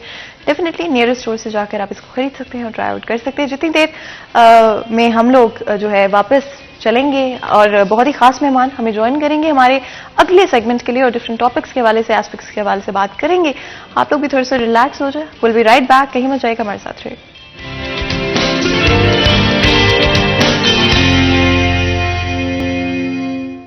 Welcome back. सिटी एच10 में एक दफा फिर आपको खुशामदीद कहते हैं। ब्रेक में जाने से पहले मैंने आपको बताया था कि अब वक्त है हमारे नेक्स्ट सेगमेंट का। बहुत ही खास मेहमान हमें ज्वाइन करेंगे शो के अंदर। आपको पता है अगर पाकिस्तान की बात करें तो क्रिकेट हमारी जान है, फैसलाबाद की बात करें तो भी क्रिकेट हमारी जान है और डिफरेंट टूर्नामेंट्स होते रहते हैं। लेकिन फैसलाबाद का अपना शेरे पंजाब टूर्नामेंट जो है वो स्टार्ट हो चुका है। इनफैक्ट क्वार्टर फाइनल तक टीम्स पहुंच चुकी हैं और बहुत ही एक्साइटेड हैं कौन सी टीम जीतेगी। अगर आपको इस टूर्नामेंट के बारे में थोड़ा सा बताऊं तो ये 8वां टूर्नामेंट है जो कि 2013 से लेकर अब तक खेला जा रहा है और ऑफ कोर्स जिसके मैंने मेंशन किया क्वार्टर फाइनल तक पहुंच चुके हैं। क्या सूरत हाल है टीम्स की, एक्साइटमेंट किस तरह का है और क्या एक्सपेक्टेशंस है कि कौन सी टीम जीतेगी, बहुत सारी चीजें डिस्कस करेंगे और अगले सेगमेंट के अंदर थोड़ा सा बात कर लेंगे ओवरऑल स्पोर्ट्स के हवाले से भी। लेकिन इस सेगमेंट में कोशिश करते हैं इस टूर्नामेंट के बारे में बात करने की। मैं जल्दी से आपका इंट्रोडक्शन करा देती हूँ। बहुत ही खास मेहमान आज स्टूडियो में ज्वाइन कर रहे हैं। सबसे पहले तो जी मियां हामिद हमारे साथ मौजूद हैं जो कि शेरे पंजाब टूर्नामेंट के चीफ ऑर्गेनाइजर हैं। आपको वेलकम करते हैं शो के अंदर। बहुत बहुत शुक्रिया आपने वक्त निकाला हमारे लिए, हमारे शो के लिए। साथ ही साथ सुल्तान बट साहब जो कि शेरे पंजाब के सदर हैं, आपको भी वेलकम करते हैं शो के अंदर। बहुत बहुत शुक्रिया। बहुत ही अमेजिंग टूर्नामेंट है। क्रिकेट हर पाकिस्तानी की जान है। सब कॉन्टिनेंट में जितने लोग रहते हैं बहुत ही ज्यादा कंपेटिटिव हो जाते हैं, स्पेशली जब इंडिया और पाकिस्तान के मैच की बात होती है तो हम बहुत जज्बाती कौम है और होना भी चाहिए। थोड़ा सा जज्बाती होना तो हमारा हक बनता है। अगर स्पेशली हम इस टूर्नामेंट की बात करें शेरे पंजाब की, तो पंजाब के लोग भी बड़े जो है जज्बाती हैं, इमोशनल है। फैसलाबादी जितनी हमारी जुगतें मशहूर है उतनी ही हमारी टैलेंट भी बहुत मशहूर है। पूरे पाकिस्तान के अंदर जाके नाम रोशन किया है। स्पेशली आसिफ अली की भी बात कर लें, अगर फैसलाबाद से बिलोंग करते हैं, जाके पूरे पाकिस्तान का नाम रोशन किया है, फैसलाबाद का नाम रोशन किया है। क्या एक्सपेक्टेशंस है, कौन सी टीम जीतेगी इस टूर्नामेंट? देखिए ये टूर्नामेंट जो हमने 8वां शेरे पंजाब क्रिकेट टूर्नामेंट करवा रहे हैं, इसमें अल्हम्दुलिल्लाह जो इंटरनेशनल लेवल के मैच होते हैं ना, उसी तरह के हम प्लेयरों को किट्स, पैड्स, हेलमेट हमने खुद दिए उनको फ्री ऑफ कॉस्ट। कोई उसकी कॉस्ट नहीं है। उसमें हमने स्पॉन्सर किया है मेन फैक्ट्री वालों ने, टेक्सटाइल ने। हमने इस दफ़ा ऐसे किया कि जो टीमें थी हमने मुफ्तलिफ टेक्सटाइल को उनको स्पॉन्सर के लिए दे दिया कि आपने इसकी फ़लानी टीम को आपने स्पॉन्सर करना है। जैसे हमारे भाई हैं मियाँ दरीस और रशीद टेक्सटाइल वाले, उन्होंने सारा इस टूर्नामेंट को जितना भी वो मैनेज किया, सब टेक्सटाइल को उन्होंने एक पेज के लाया कि यार आप ऐसे करें कि ये स्पोर्ट्स के लिए आप बेहतर है कि जो लड़के ग्राउंड में रहें तो वो अच्छा रहता है।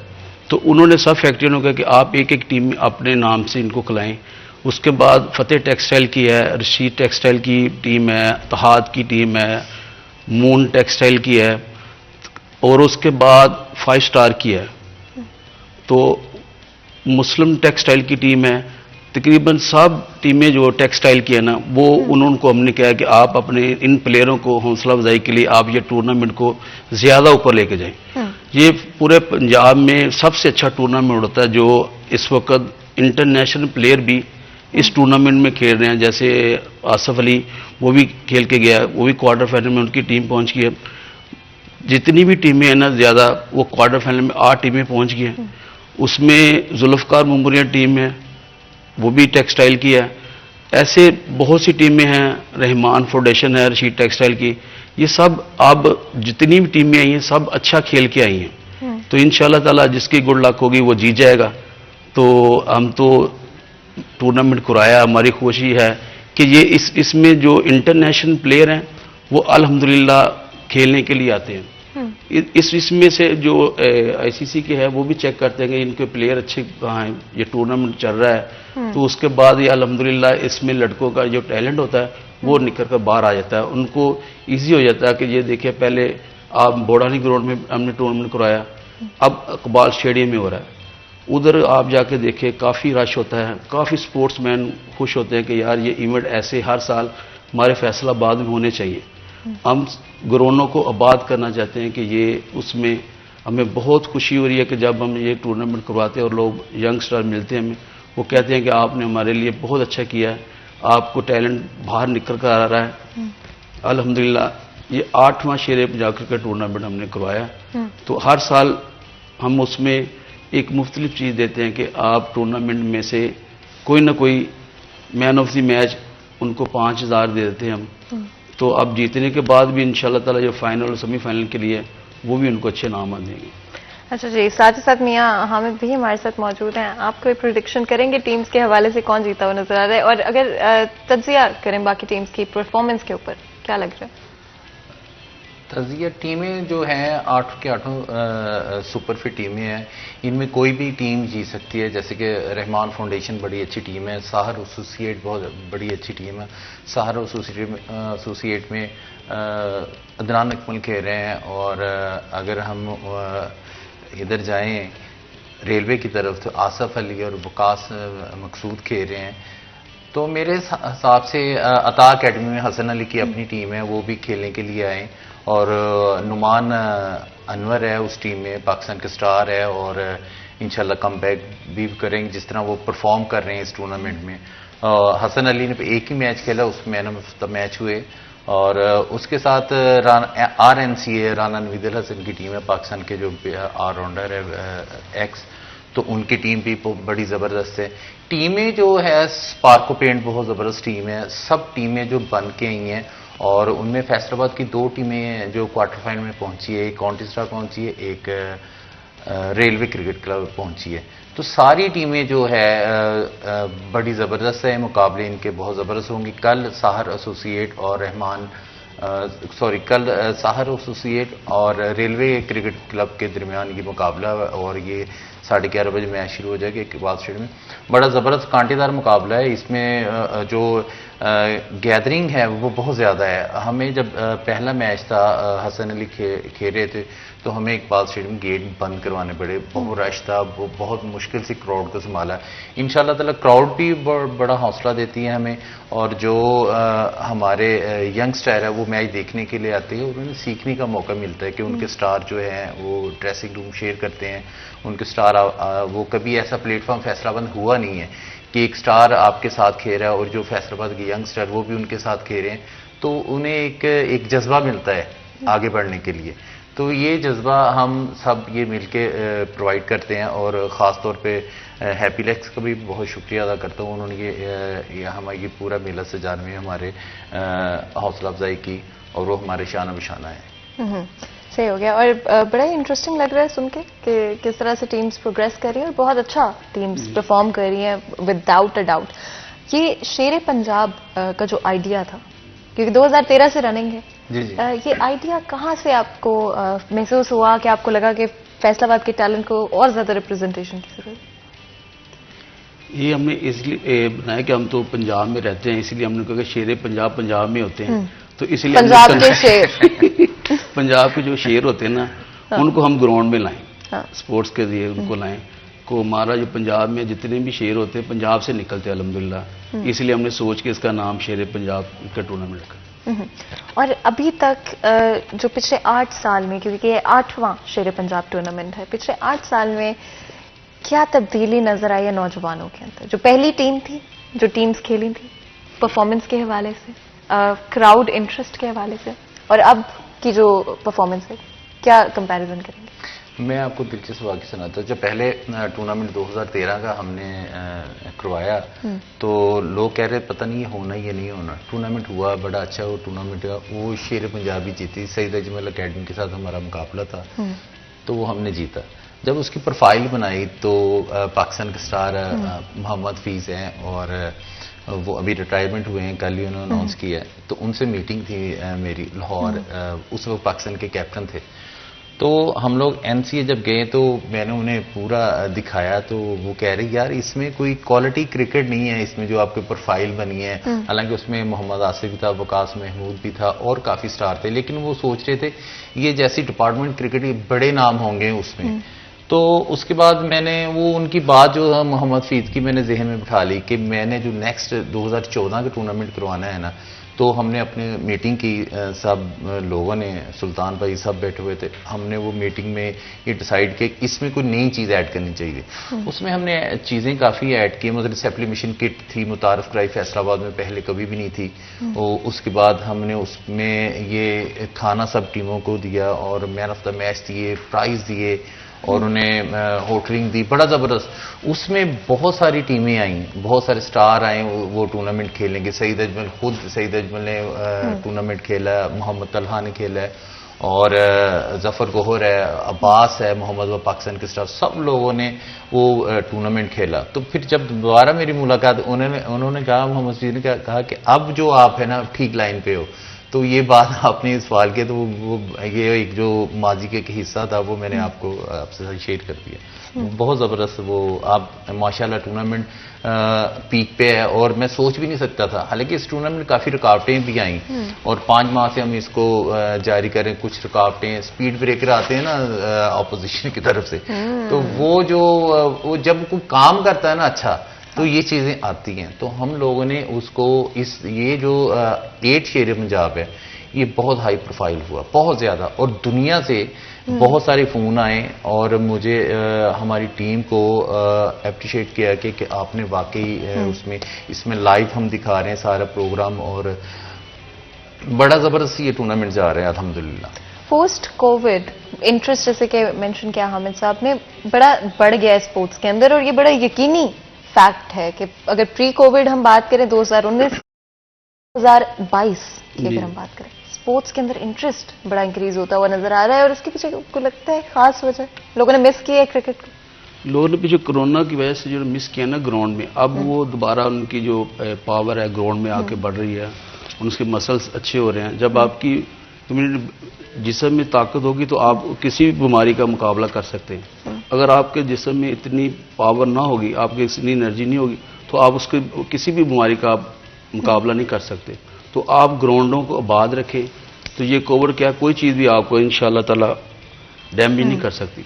ग्राउंड आबाद होने चाहिए। बिल्कुल जी, ग्राउंड पाकिस्तान के, फैसलाबाद के, पंजाब के ग्राउंड आबाद करना बहुत ज़रूरी है। कोई भी अगर प्लेयर हैं जैसे कि साइन अप करना चाहते हैं, कोई नए बच्चे हैं या नौजवान हैं जो कि इंटरेस्टेड हैं, तो क्या कोई ऑडिशंस भी किए जाते हैं? असल में जब हमने ये शुरू किया शेर पंजाब, तो टीमों की जो बहुत सारी टीमें थी उसे मैनेज करना बड़ा मुश्किल आ रहा। तो फिर हम क्वालिफाइड राउंड करवाए, उनमें से जो टीमें जीती थी फिर वो आगे मरहल में आती थी। पिछले साल की 9 टीमें हमने नहीं खिलाई क्योंकि हम नई टीमों को चांस देना चाह रहे थे। बन्नू से टीम आई और इसके बाद गुजरांवाला से और लाहौर से टीमें आ रही, शेखुपुरा से टीमें आ रही, यानी कि बहुत टीमें। अब जो सिंध से हमने कुछ टीमों को एक्सक्यूज़ किया कि 16 टीमों का टूर्नामेंट होता है और उसमें हमने वो टीमें चुन ली थी और माशाल्लाह जितनी टीमें हमने रखी हुई हैं सब, और इनमें से 8 क्वार्टर फाइनल में आई, इनमें से कोई भी जीत सकता है। इतनी क्वालिटी की टीमें हैं, हर में पाकिस्तान के स्टार 2-2 3-3 खेल रहे हैं उसमें। तो उम्मीद है, यानी कि मेरे, अगर मैं चाहूँगा कि सेमीफाइनल में टीमें जो आए, अगर मैं बताऊँगा तो लोग कहेंगे जी वो अपनी, लेकिन मेरे ख्याल में सेमीफाइनल में अता अकेडमी आ सकती है, एनसीए आ सकती है, साहर एसोसिएट बहुत अच्छी खेल रही है, रहमान फाउंडेशन अच्छी खेल रही है और रेलवे, ये सब, इनमें से कोई भी टीम 4 सेमीफाइनल में आ सकती हैं। ये इनको सब में स्टार प्लेयर खेल रहे हैं और इंशाल्लाह कल से वो फैसलाबाद में आएंगे और जब फैसलाबाद में हमारे मेहमान आएंगे तो फैसलाबाद का नाम रोशन होगा। तो इस नाचीज़ को और हमारी जो टीम को, उनको भी खुशी होगी कि हमारे जो स्टार प्लेयर हैं वो हमारे शहर में आ रहे हैं और हमारे जो ग्रास रूट के बच्चे हैं उनके लिए बहुत ही अच्छा प्लेटफॉर्म है। इसमें देखें, ये टूर्नामेंट करवाने के लिए कम से कम 5 महीने एफर्ट करनी पड़ती है। उसमें हमारे साथ जुड़े हुए थे हमारे जो हाजी अकरम अंसारी साहब हैं और हमारे पैटर्न चीफ है इस टूर्नामेंट के। उसके बाद आसिम बशीर साहब सरपरस्त करते हैं टूर्नामेंट की,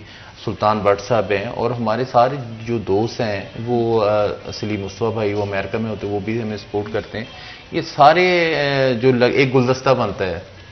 हम आपस में आज तक हम जो भी हम काम करते हैं वो पूरी मुशावरत से, और अल्हम्दुलिल्लाह और ये टूर्नामेंट आप ये समझे कि पूरे पाकिस्तान में मशहूर है और हर बंदा इस टूर्नामेंट को खेलना चाहता है। बिल्कुल जी, और बड़ा ही अच्छा प्लेटफॉर्म है जिस तरह से आपने भी मेंशन किया, और प्लेटफॉर्म देना बहुत ज़रूरी होता है, ग्राउंड्स को आबाद करना बहुत ज़रूरी है। बहुत ज़रूरी है कि हम स्पोर्ट्स के ऊपर तो बच्चों तो इवन इससे पहले हमारे साथ बहुत ही अच्छे टीचर और एक्सपीरियंस टीचर मौजूद थे, तो वो भी यही बात कह रहे थे कि कितना ज़रूरी है कि फिजिकल एक्टिविटी को बच्चों की रूटीन का हिस्सा बनाया जाए। जब हम इस तरह के प्लेयर्स को खेलते हुए देखते हैं, सक्सेसफुल होते हुए देखते हैं, तो हमारा भी मोटिवेट हो जाते हैं, इंस्पायर हो जाते हैं कि अच्छा जी हम भी ये कर सकते हैं, हमें भी अपनी फिजिकल एक्टिविटी को बढ़ा कर रखना चाहिए। स्पेशली अगर हम इस टूर्नामेंट के हवाले से बात करें, कहाँ पर लाइव इसको देखा जा सकता है, और अगर कोई टिकट्स खरीद कर स्टेडियम में मौजूद होना चाहता है, आपने मेंशन किया इकबाल स्टेडियम के अंदर भी खेला जाएगा, तो कहाँ से टिकट्स मिल सकती हैं स्पेशली फाइनल के लिए? ये तो जो फाइनल का मैच है तो फ्री कॉस्ट है, इसमें कोई टिकट नहीं है। अच्छा, मतलब कोई भी आ सकता है? कोई भी आ अच्छा, सकता है, तो उनके लिए बिल्कुल फ्री है, उन देखने के लिए उनके लिए ओपन है, वो कोई उनके लिए दुश्वारी नहीं है कि आप स्टेडियम में आना चाहते हैं। टोटल जो टूर्नामेंट है ना स्टेडियम में हो रहा है। अच्छा, 1 डे से और लास्ट डे तक वो स्टेडियम में इंशाल्लाह ताला ये टूर्नामेंट होना है। उसके ऊपर हमने कोई टिकट नहीं रखा, किसी को परेशानी हो, किसी को आने के लिए वो टिकट लेनी पड़े, ये फ्री ऑफ कॉस्ट है। इसके ऊपर जो टीमें हैं वो भी फ्री ऑफ कॉस्ट है, किसी से कोई अपने फीस नहीं ली कि वो फीस एंटर करवाए और खेले, ये फ्री ऑफ कॉस्ट है। इसके ऊपर किसी प्लेयर को किसी को नहीं, हम खुद दे रहे हैं उनको पैसे कि आप आएँ और आके लोगों को ग्राउंड आबाद करने के बाद लोगों को खुशी हो कि यार एक अच्छा टूर्नामेंट हम फैसलाबाद में दे रहे हैं। ये सिर्फ फैसलाबाद नहीं, इसका पूरे पाकिस्तान में नाम है शेर पंजाब का। आप किसी भी शहर से आपके पास कोई भी आए, उनसे पूछो कि क्रिकेट के हवाले से शेर पंजाब क्रिकेट टूर्नामेंट कैसा चल रहा है, वो कहेगा पीसीएल से बाद ये सबसे पहला टूर्नामेंट फैसलाबाद में है जो सबसे अच्छा है। And without a doubt, just by hearing about it मुझे बहुत बहुत अच्छा लगा। स्पेशली पीएसएल की हम बात कर रहे थे, वैसे पीएसएल के बाद truly Sher Punjab is the go to competition, और एक लेवल और एक नाम बना लिया पाकिस्तान के अंदर। कुछ चीजें होती हैं जो एक सिंबल बन जाती हैं, एक आइकन बन जाती हैं दूसरों के लिए to follow as an example, and I really think कि Sher Punjab has done that. आप देखिए कि जो टीमें दूसरे शहर से आती है ना, उनको हम होटलिंग भी देते हैं, टीम टाइम का खाना भी देते हैं, उनको हम पूरा स्टे देते हैं अल्हम्दुलिल्लाह के वो हमारे मेहमान हैं। जब दूसरे शहर से वापस जाएंगे तो फैसलाबाद का नाम रोशन होगा कि हम फैसलाबाद मेहमान नवाज हैं, और हम की वो पूरी मेहमान नवाजी करते हैं। जो भी टीम हम जिसका मैच होता है वो फैसलाबाद आता है, उनको होटलिंग मिलती है, उनको खाना मिलता है प्रॉपर, वो जितने दिन इधर है वो फ्री ऑफ कॉस्ट होता है। उनके लिए हम मेहमान नवाजी करते हैं कि अपने शहर में जाके बताया कि मैं फैसलाबाद गया था, ग्रेट फैसलाबाद, तो वो कहता है कि फैसलाबाद लाइक उसके लोग मेहमान नवाज हैं, तो वो खुश होता है। हम जब वो किसी के साथ जो बात जा करता है तो हम खुश होते हैं कि हमारे फैसलाबाद का नाम रोशन हो। मतलब अच्छी तरह जुगते हम सिखा रहे हैं दूसरे शहरी लोगों को। बिल्कुल है। आपने ऑर्गेनाइजिंग की बात की, कोई भी इवेंट ऑर्गेनाइज करना बिल्कुल आसान नहीं होता, it takes a lot of effort, it takes a lot of time. आपने मेंशन किया 5 महीने तक लग जाते हैं, अब ये 5 महीने का क्या प्रोसेस होता है, थोड़ा सा बिहाइंड द सीन्स हमारे ऑडियंस को बताएं। इसमें यह है कि पहले टूर्नामेंट के एक प्रॉपर एक मीटिंग होती है, उसमें डिसाइड होता है कि टूर्नामेंट हमने कब शुरू करना है, क्योंकि उसके बाद पहला जो होता है बॉल को लेना, हेलमेट बनाना है, उनकी फैक्ट्रियों पे जाना है। मैं खुद जाता हूँ, सारे मुझे भेजते हैं, मैं सारा वहाँ मैनेज करता हूँ। पैड्स वगैरह, किट्स वगैरह ये आहिस्ता आहिस्ता बनने शुरू हो जाते हैं, काम शुरू हो जाता है, और तकरीबन इसमें 2-3 महीने लग जाते हैं। सारे सामान वगैरह करने से हर चीज़ आ जाती है हमारे यहाँ फैसलाबाद में। सियालकोट से सारी परचेजिंग होती है सारी। तो जो छोटी छोटी चीज़ें होती हैं, इसमें साउंड वाला होता है, इसमें कमेंटेटर होता है, फिर लाइव वगैरह चलने होते हैं, ये सारी पूरी मीटिंग करते हैं, अंपायर्स होते हैं। इसमें अगर हम लोग स्टेडियम में बैठा हुआ मैं अकेला बंदा, तो उसके पीछे 14 से 15 लड़के वो जो काम कर रहे होते हैं, अंपायर्स, सारी चीज़ें ये करनी पड़ती है, पूरा उन्हें मैनेज करना पड़ता है कि कौन कौन से अंपायर लगाने हैं, किन की रिप्यूट अच्छी है, किन को वो उस हिसाब से फिर हम उसको मैनेज करते हैं और उसके बाद ये हमारी ये टूर्नामेंट शुरू हो जाता है। और टीमों का ये हाल होता है कि बहुत सारी टीमें फ़ोन्स पे रिक्वेस्ट कर रही होती हैं, क्योंकि अब 16 टीमों का है, अगर हम 50 का वो भी हो जाएगी। अब इसको हम थोड़ा सा आगे बढ़ने लगे हैं, इसको हम रीजन स्टाइल बनाने लगे हैं, क्योंकि मैं चाह रहा हूँ और हमारी जो टीम चाह रही है कि इसको अब थोड़ा सा ऊपर लेवल पे लेके जाए, मतलब PSL के बाद और अच्छा इसको लेके जाए।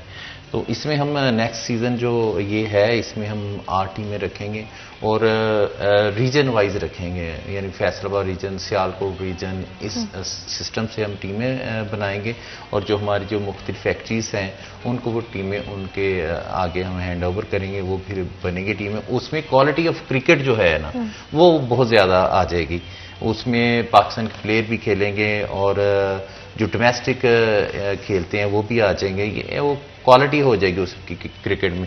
और फैसलाबाद की एक जब टीम बनेगी तो मेरे ख्याल में जो फैसलाबाद की टीम बनेगी वो सब पे भारी होगी, फैसलाबाद वुल्फ के नाम से वो टीम बनेगी और इंशाल्लाह ताला वो जो फैसलाबाद की टीम है सब टीमों पे भारी होगी पर होम ग्राउंड का फायदा तो मेरा ख्याल है हर किसी को पता है कि होता ही होता है। अगर आपकी अपने शहर में आप खेल रहे हैं, अपने उसी शहर से बिलोंग करते हैं, तो दूसरी टीमों पे वैसे थोड़ा सा जो है आप भारी हो सकते हैं, आप उनको एक एडवांटेज अपना जो है उसको इस्तेमाल कर सकते हैं। अगर हम स्पेशली नेशनल क्रिकेट के हवाले से भी बात करें या इंटरनेशनल क्रिकेट की बात करें, तो जब न्यूजीलैंड की टीम ने पाकिस्तान आने से मना किया था, तो I think that was heart breaking for all of us. और जब हम ब्रेक से वापस आएंगे ओवरऑल इंटरनेशनल क्रिकेट के सिनेरियो पे भी थोड़ी सी गुफ्तगू करेंगे, फैसिलिटीज लोकल क्रिकेट को और किस तरह से इन्हांस किया जा सकता है, मजीद गुफ्तगू करेंगे। लेकिन ब्रेक का वक्त हो रहा है तो बिल्कुल छोटा सा ब्रेक लेते हैं, ब्रेक के बाद हाजिर होंगे, कहीं मत जाएगा, हमारे साथ रहिए।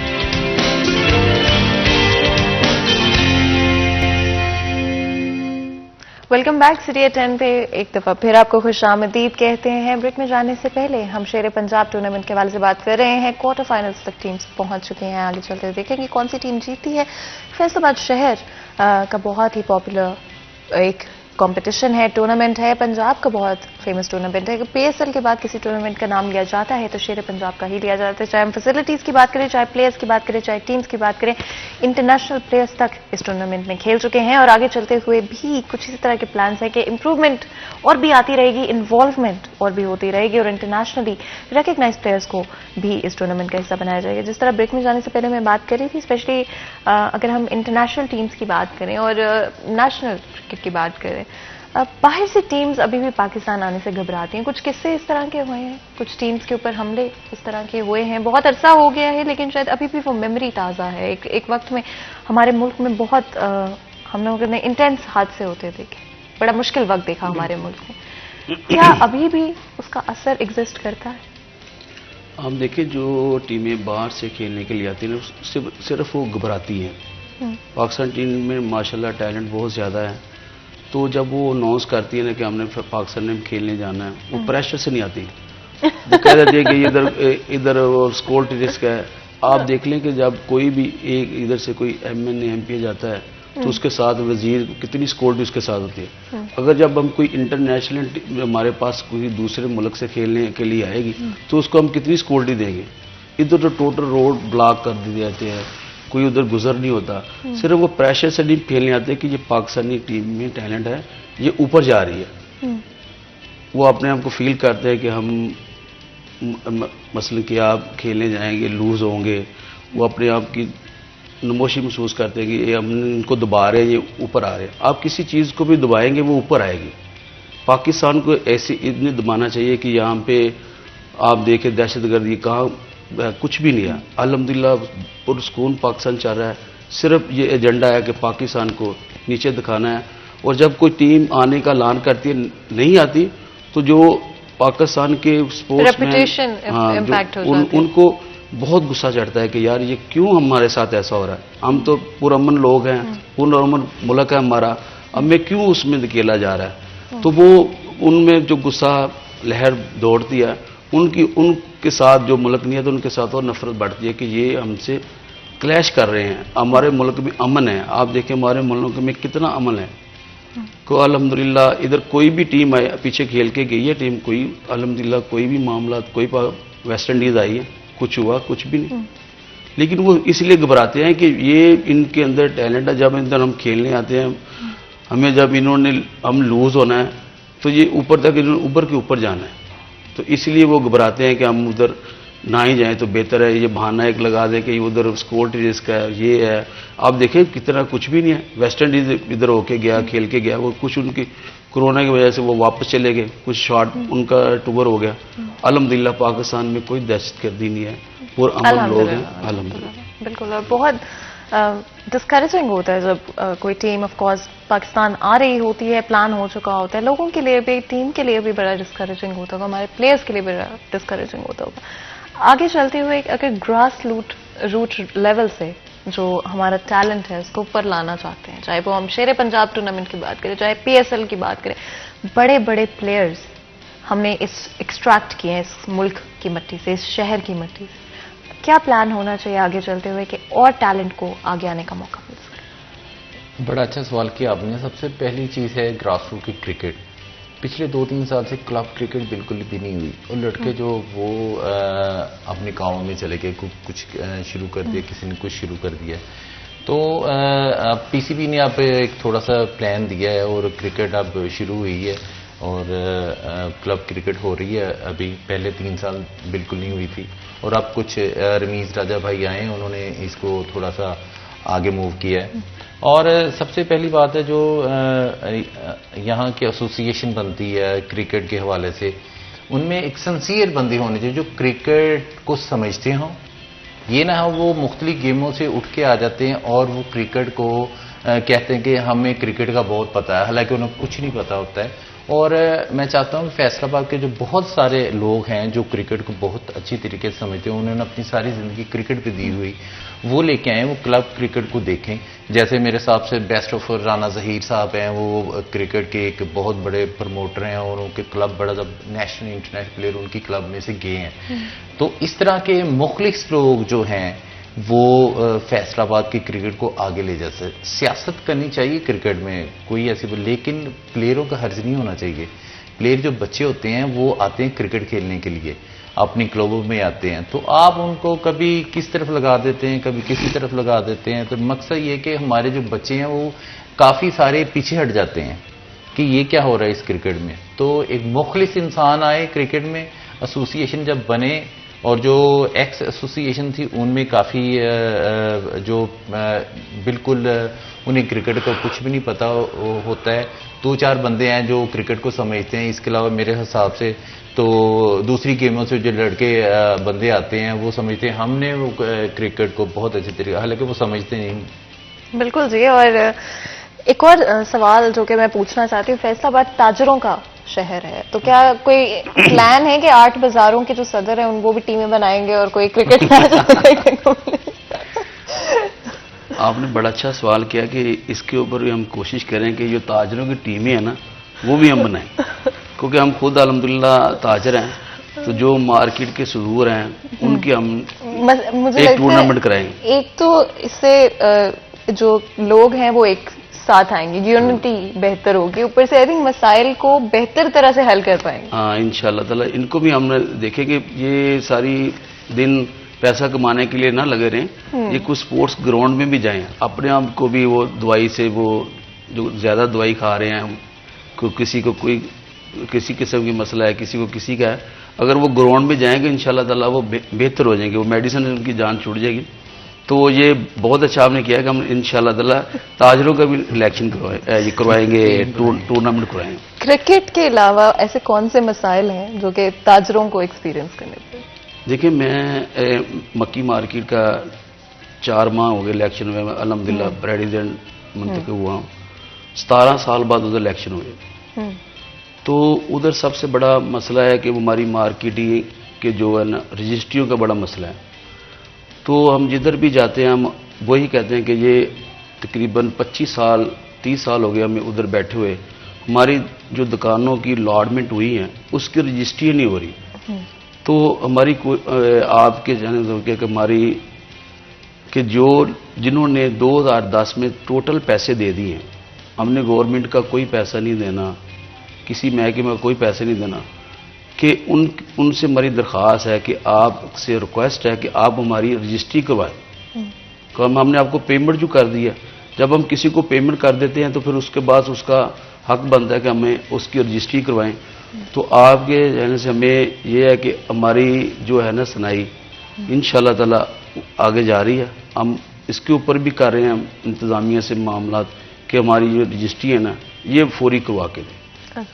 और क्योंकि ऑफ कोर्स आप चीफ ऑर्गेनाइजर हैं शेर पंजाब टूर्नामेंट के, तो राजी हैं कोई ताजरों का टूर्नामेंट करवाने के लिए कि आपकी तरफ से माजरत है?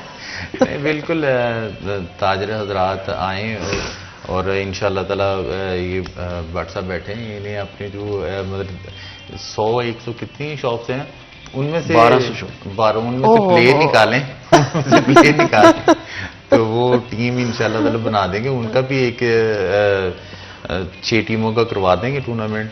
अच्छा जी, तो मतलब आप आपकी तरफ से नहीं, जैसे ना एक मक्की मार्केट है, मंदिर गली है, जामिया गली है, गुरुद्वारा गली है, 8 बाजार है, जामिया गली के 3 बाजार है, ऐसे हम उसकी तकरीबन हम सब एक टीम की एक मार्केट की टीमें नहीं बनेगी, वो सारी मार्केटों की तकरीबन 20 टीमें बन जाएंगी। 20 टीमें बन जाएंगी? ओहो हो, मतलब ये एक से ज्यादा टूर्नामेंट करने पड़ेंगे? नहीं, एक ही टूर्नामेंट होगा मतलब टीमें हमारे पास बहुत है, कोई कमी ये पहले हम जो टूर्नामेंट कर रहे हैं शेर पंजाब जो, इसमें भी 16 टीमें हैं। अच्छा, 16 टीमें। अच्छा, हमने 4 पूल बनाए थे, चारों पूल अपने क्वालिफाई करके अब क्वार्टर फाइनल में पहुंच गए, उसमें भी 16 टीमें। अच्छा। अगर उसमें हम 16 करा सकते तो 20 तो मुश्किल तो नहीं 4 का फर्क है। बिल्कुल, मतलब कि तैयारी पूरी है और शेर पंजाब टूर्नामेंट का finally of course quarter final की तरफ पहुंच रहे हैं और हमारी तरफ से पूरा सपोर्ट है इन 16 टीम्स को। आई थिंक बहुत बहुत खूबसूरत इनिशिएटिव है, बहुत ही अच्छा एक प्रोजेक्ट, स्पेशली नौजवानों को क्रिकेट की तरफ और एक एंटरटेनमेंट पर्पसेस के लिए। आपको स्पोर्ट्स देखकर खुश होते हैं, जज्बा होता है, जोश होता है, जरा कुछ अच्छी चीजें देखने को भी आपको मिलती हैं, बजाय कि जो नेगेटिविटी है, जो प्रॉब्लम्स है सोसाइटी के अंदर, उन्हीं के ऊपर ना बैठ रहे, बल्कि एक्चुअली में कुछ पॉजिटिव भी लाइफ में करने की कोशिश करें। अगर नौजवानों की बात करें, क्या लगता है उनको सही प्लेटफॉर्म मिल रहा है? अल्हम्दुलिल्लाह बिल्कुल अच्छा प्लेटफॉर्म के वो ग्राउंडें आबाद हो रही हैं। जब ग्राउंडें आबाद होंगी तो नशावर चीज पीछे चली जाएगी। अगर ग्राउंडें वीरान हो जाएगी तो फिर जो हाल आप देख रहे हैं मुल्क का वो होगा। ग्राउंडें आबाद करनी चाहिए। आपको हम इससे दावा देते हैं कि अब जो क्वार्टर फाइनल शुरू हो रहे हैं, आप भी आपके देखें उधर के कितनी रौनक होती है, कितने स्पोर्ट्समैन आते हैं। आप भी नेक्स्ट ईयर आपको दावत है कि आप क्वार्टर फाइनल लाजमी देखने के लिए। Thank you so much, thank you so much, that's so sweet. और डेफिनेटली जब भी हम अपने लोकल टैलेंट की बात करते हैं तो जितना आप सपोर्ट करो उतना कम है। अगर क्रिकेट के अलावा बाकी स्पोर्ट्स की बात करें, लगता है उतना हाईलाइट किया जाता है जितना होना चाहिए? क्रिकेट के अलावा जो पाकिस्तान स्पोर्ट्स है, हॉकी है, हॉकी बहुत उसको उसमें मेन स्पॉन्सरशिप नहीं आ रही जिसकी वजह से हॉकी, और उसमें सियासत बहुत ज़्यादा है हॉकी में। तो मेरे ख्याल में जिस चीज़ में सियासत वो पीछे की तरफ जाती है, तो अगर ये प्राइवेट सेक्टर पे खेली जाए ना हॉकी तो सबसे अच्छी हो जाएगी, क्योंकि प्राइवेट लोग आगे आए। सबसे ज़्यादा मेन जो अच्छे टूर्नामेंट होते हैं वो प्राइवेट सेक्टर ही करवा सकती है। और इस टूर्नामेंट में मैं डीसी साहब का बहुत शुक्रिया अदा करूँ, उन्होंने बहुत हमारी रहनुमाई की और ख़ासकर स्टेडियम हमें फ्री ऑफ कास्ट दिया। उसके बाद नवीर नज़ीर साहब है, केयर टेकर हैं स्टेडियम को, उन्होंने बड़ी काविश की और बहुत अच्छा एक टूर्नामेंट ऑर्गेनाइज कर रहे हैं और फुल सपोर्ट कर रहे हैं हमारी। और दूसरी मैं एक चीज़ ऐड करना चाहता हूँ कि ग्रास रूट की क्रिकेट के लिए एक मेन जो चीज़ है, हम अंडर 16 का एक टूर्नामेंट शुरू करने लगे हैं 2-3 माह के अंदर, जो हमने एक प्लान किया था। वो अगर आप प्राइवेट सेक्टर पे शुरू करते हैं ना तो उसमें खूबसूरती आती है, उसमें कलर किटें आती हैं। जो अक्सर फ़ोन आते हैं बच्चों के कि आप बड़ों के लिए कुछ कर रहे हैं तो छोटों के, हम छोटे किधर जाएं, हम भी ये शेर पंजाब खेलना चाहते हैं। तो मैंने पहले भी अनाउंस किया था, इंशाल्लाह ताला 2-3 महीने में ये हम जो अंडर 16 का टूर्नामेंट ग्रास रूट पे असल जो टूर्नामेंट है उसकी हम 4 टीमें बना के वो टूर्नामेंट करवाएंगे और इंशाल्लाह ताला वो भी देखें, वो भी बहुत ज़बरदस्त टूर्नामेंट। मतलब आई कांट वेट। एक तो ये जो अंडर 16 शेर पंजाब टूर्नामेंट होगा, I think it's one for the record और बहुत अच्छा रहेगा, स्पेशली ग्रास रूट लेवल से, जैसे आपने बात की, छोटे बच्चों को क्रिकेट की तरफ लेकर आने के लिए बहुत अच्छा होगा, स्पोर्ट्स के लिए ओवरऑल बहुत अच्छा होगा। All the best. उम्मीद तो यही है कि सबसे जो अच्छी टीम है, बेहतरीन परफॉर्मेंस है, जो डिजर्विंग टीम है, वही शेर पंजाब की फाइनलिस्ट बने और आगे जाके जीते हैं। फैसलाबाद शहर हमारा बहुत पॉपुलर है वैसे टैलेंट के लिए, और भी ज्यादा इससे टैलेंट जो है उभर कर आएगा आने वाले वक्त में। बहुत बहुत शुक्रिया अदा करते हैं आप दोनों का, आपने आज में ज्वाइन किया हमारे शो में। यहाँ पर आज के प्रोग्राम का वक्त खत्म होता है, मुझे इजाजत है। अपना बहुत बहुत ख्याल रखें, मैं मिलूंगी आपसे कल, तब तक के लिए अल्लाह हाफिज।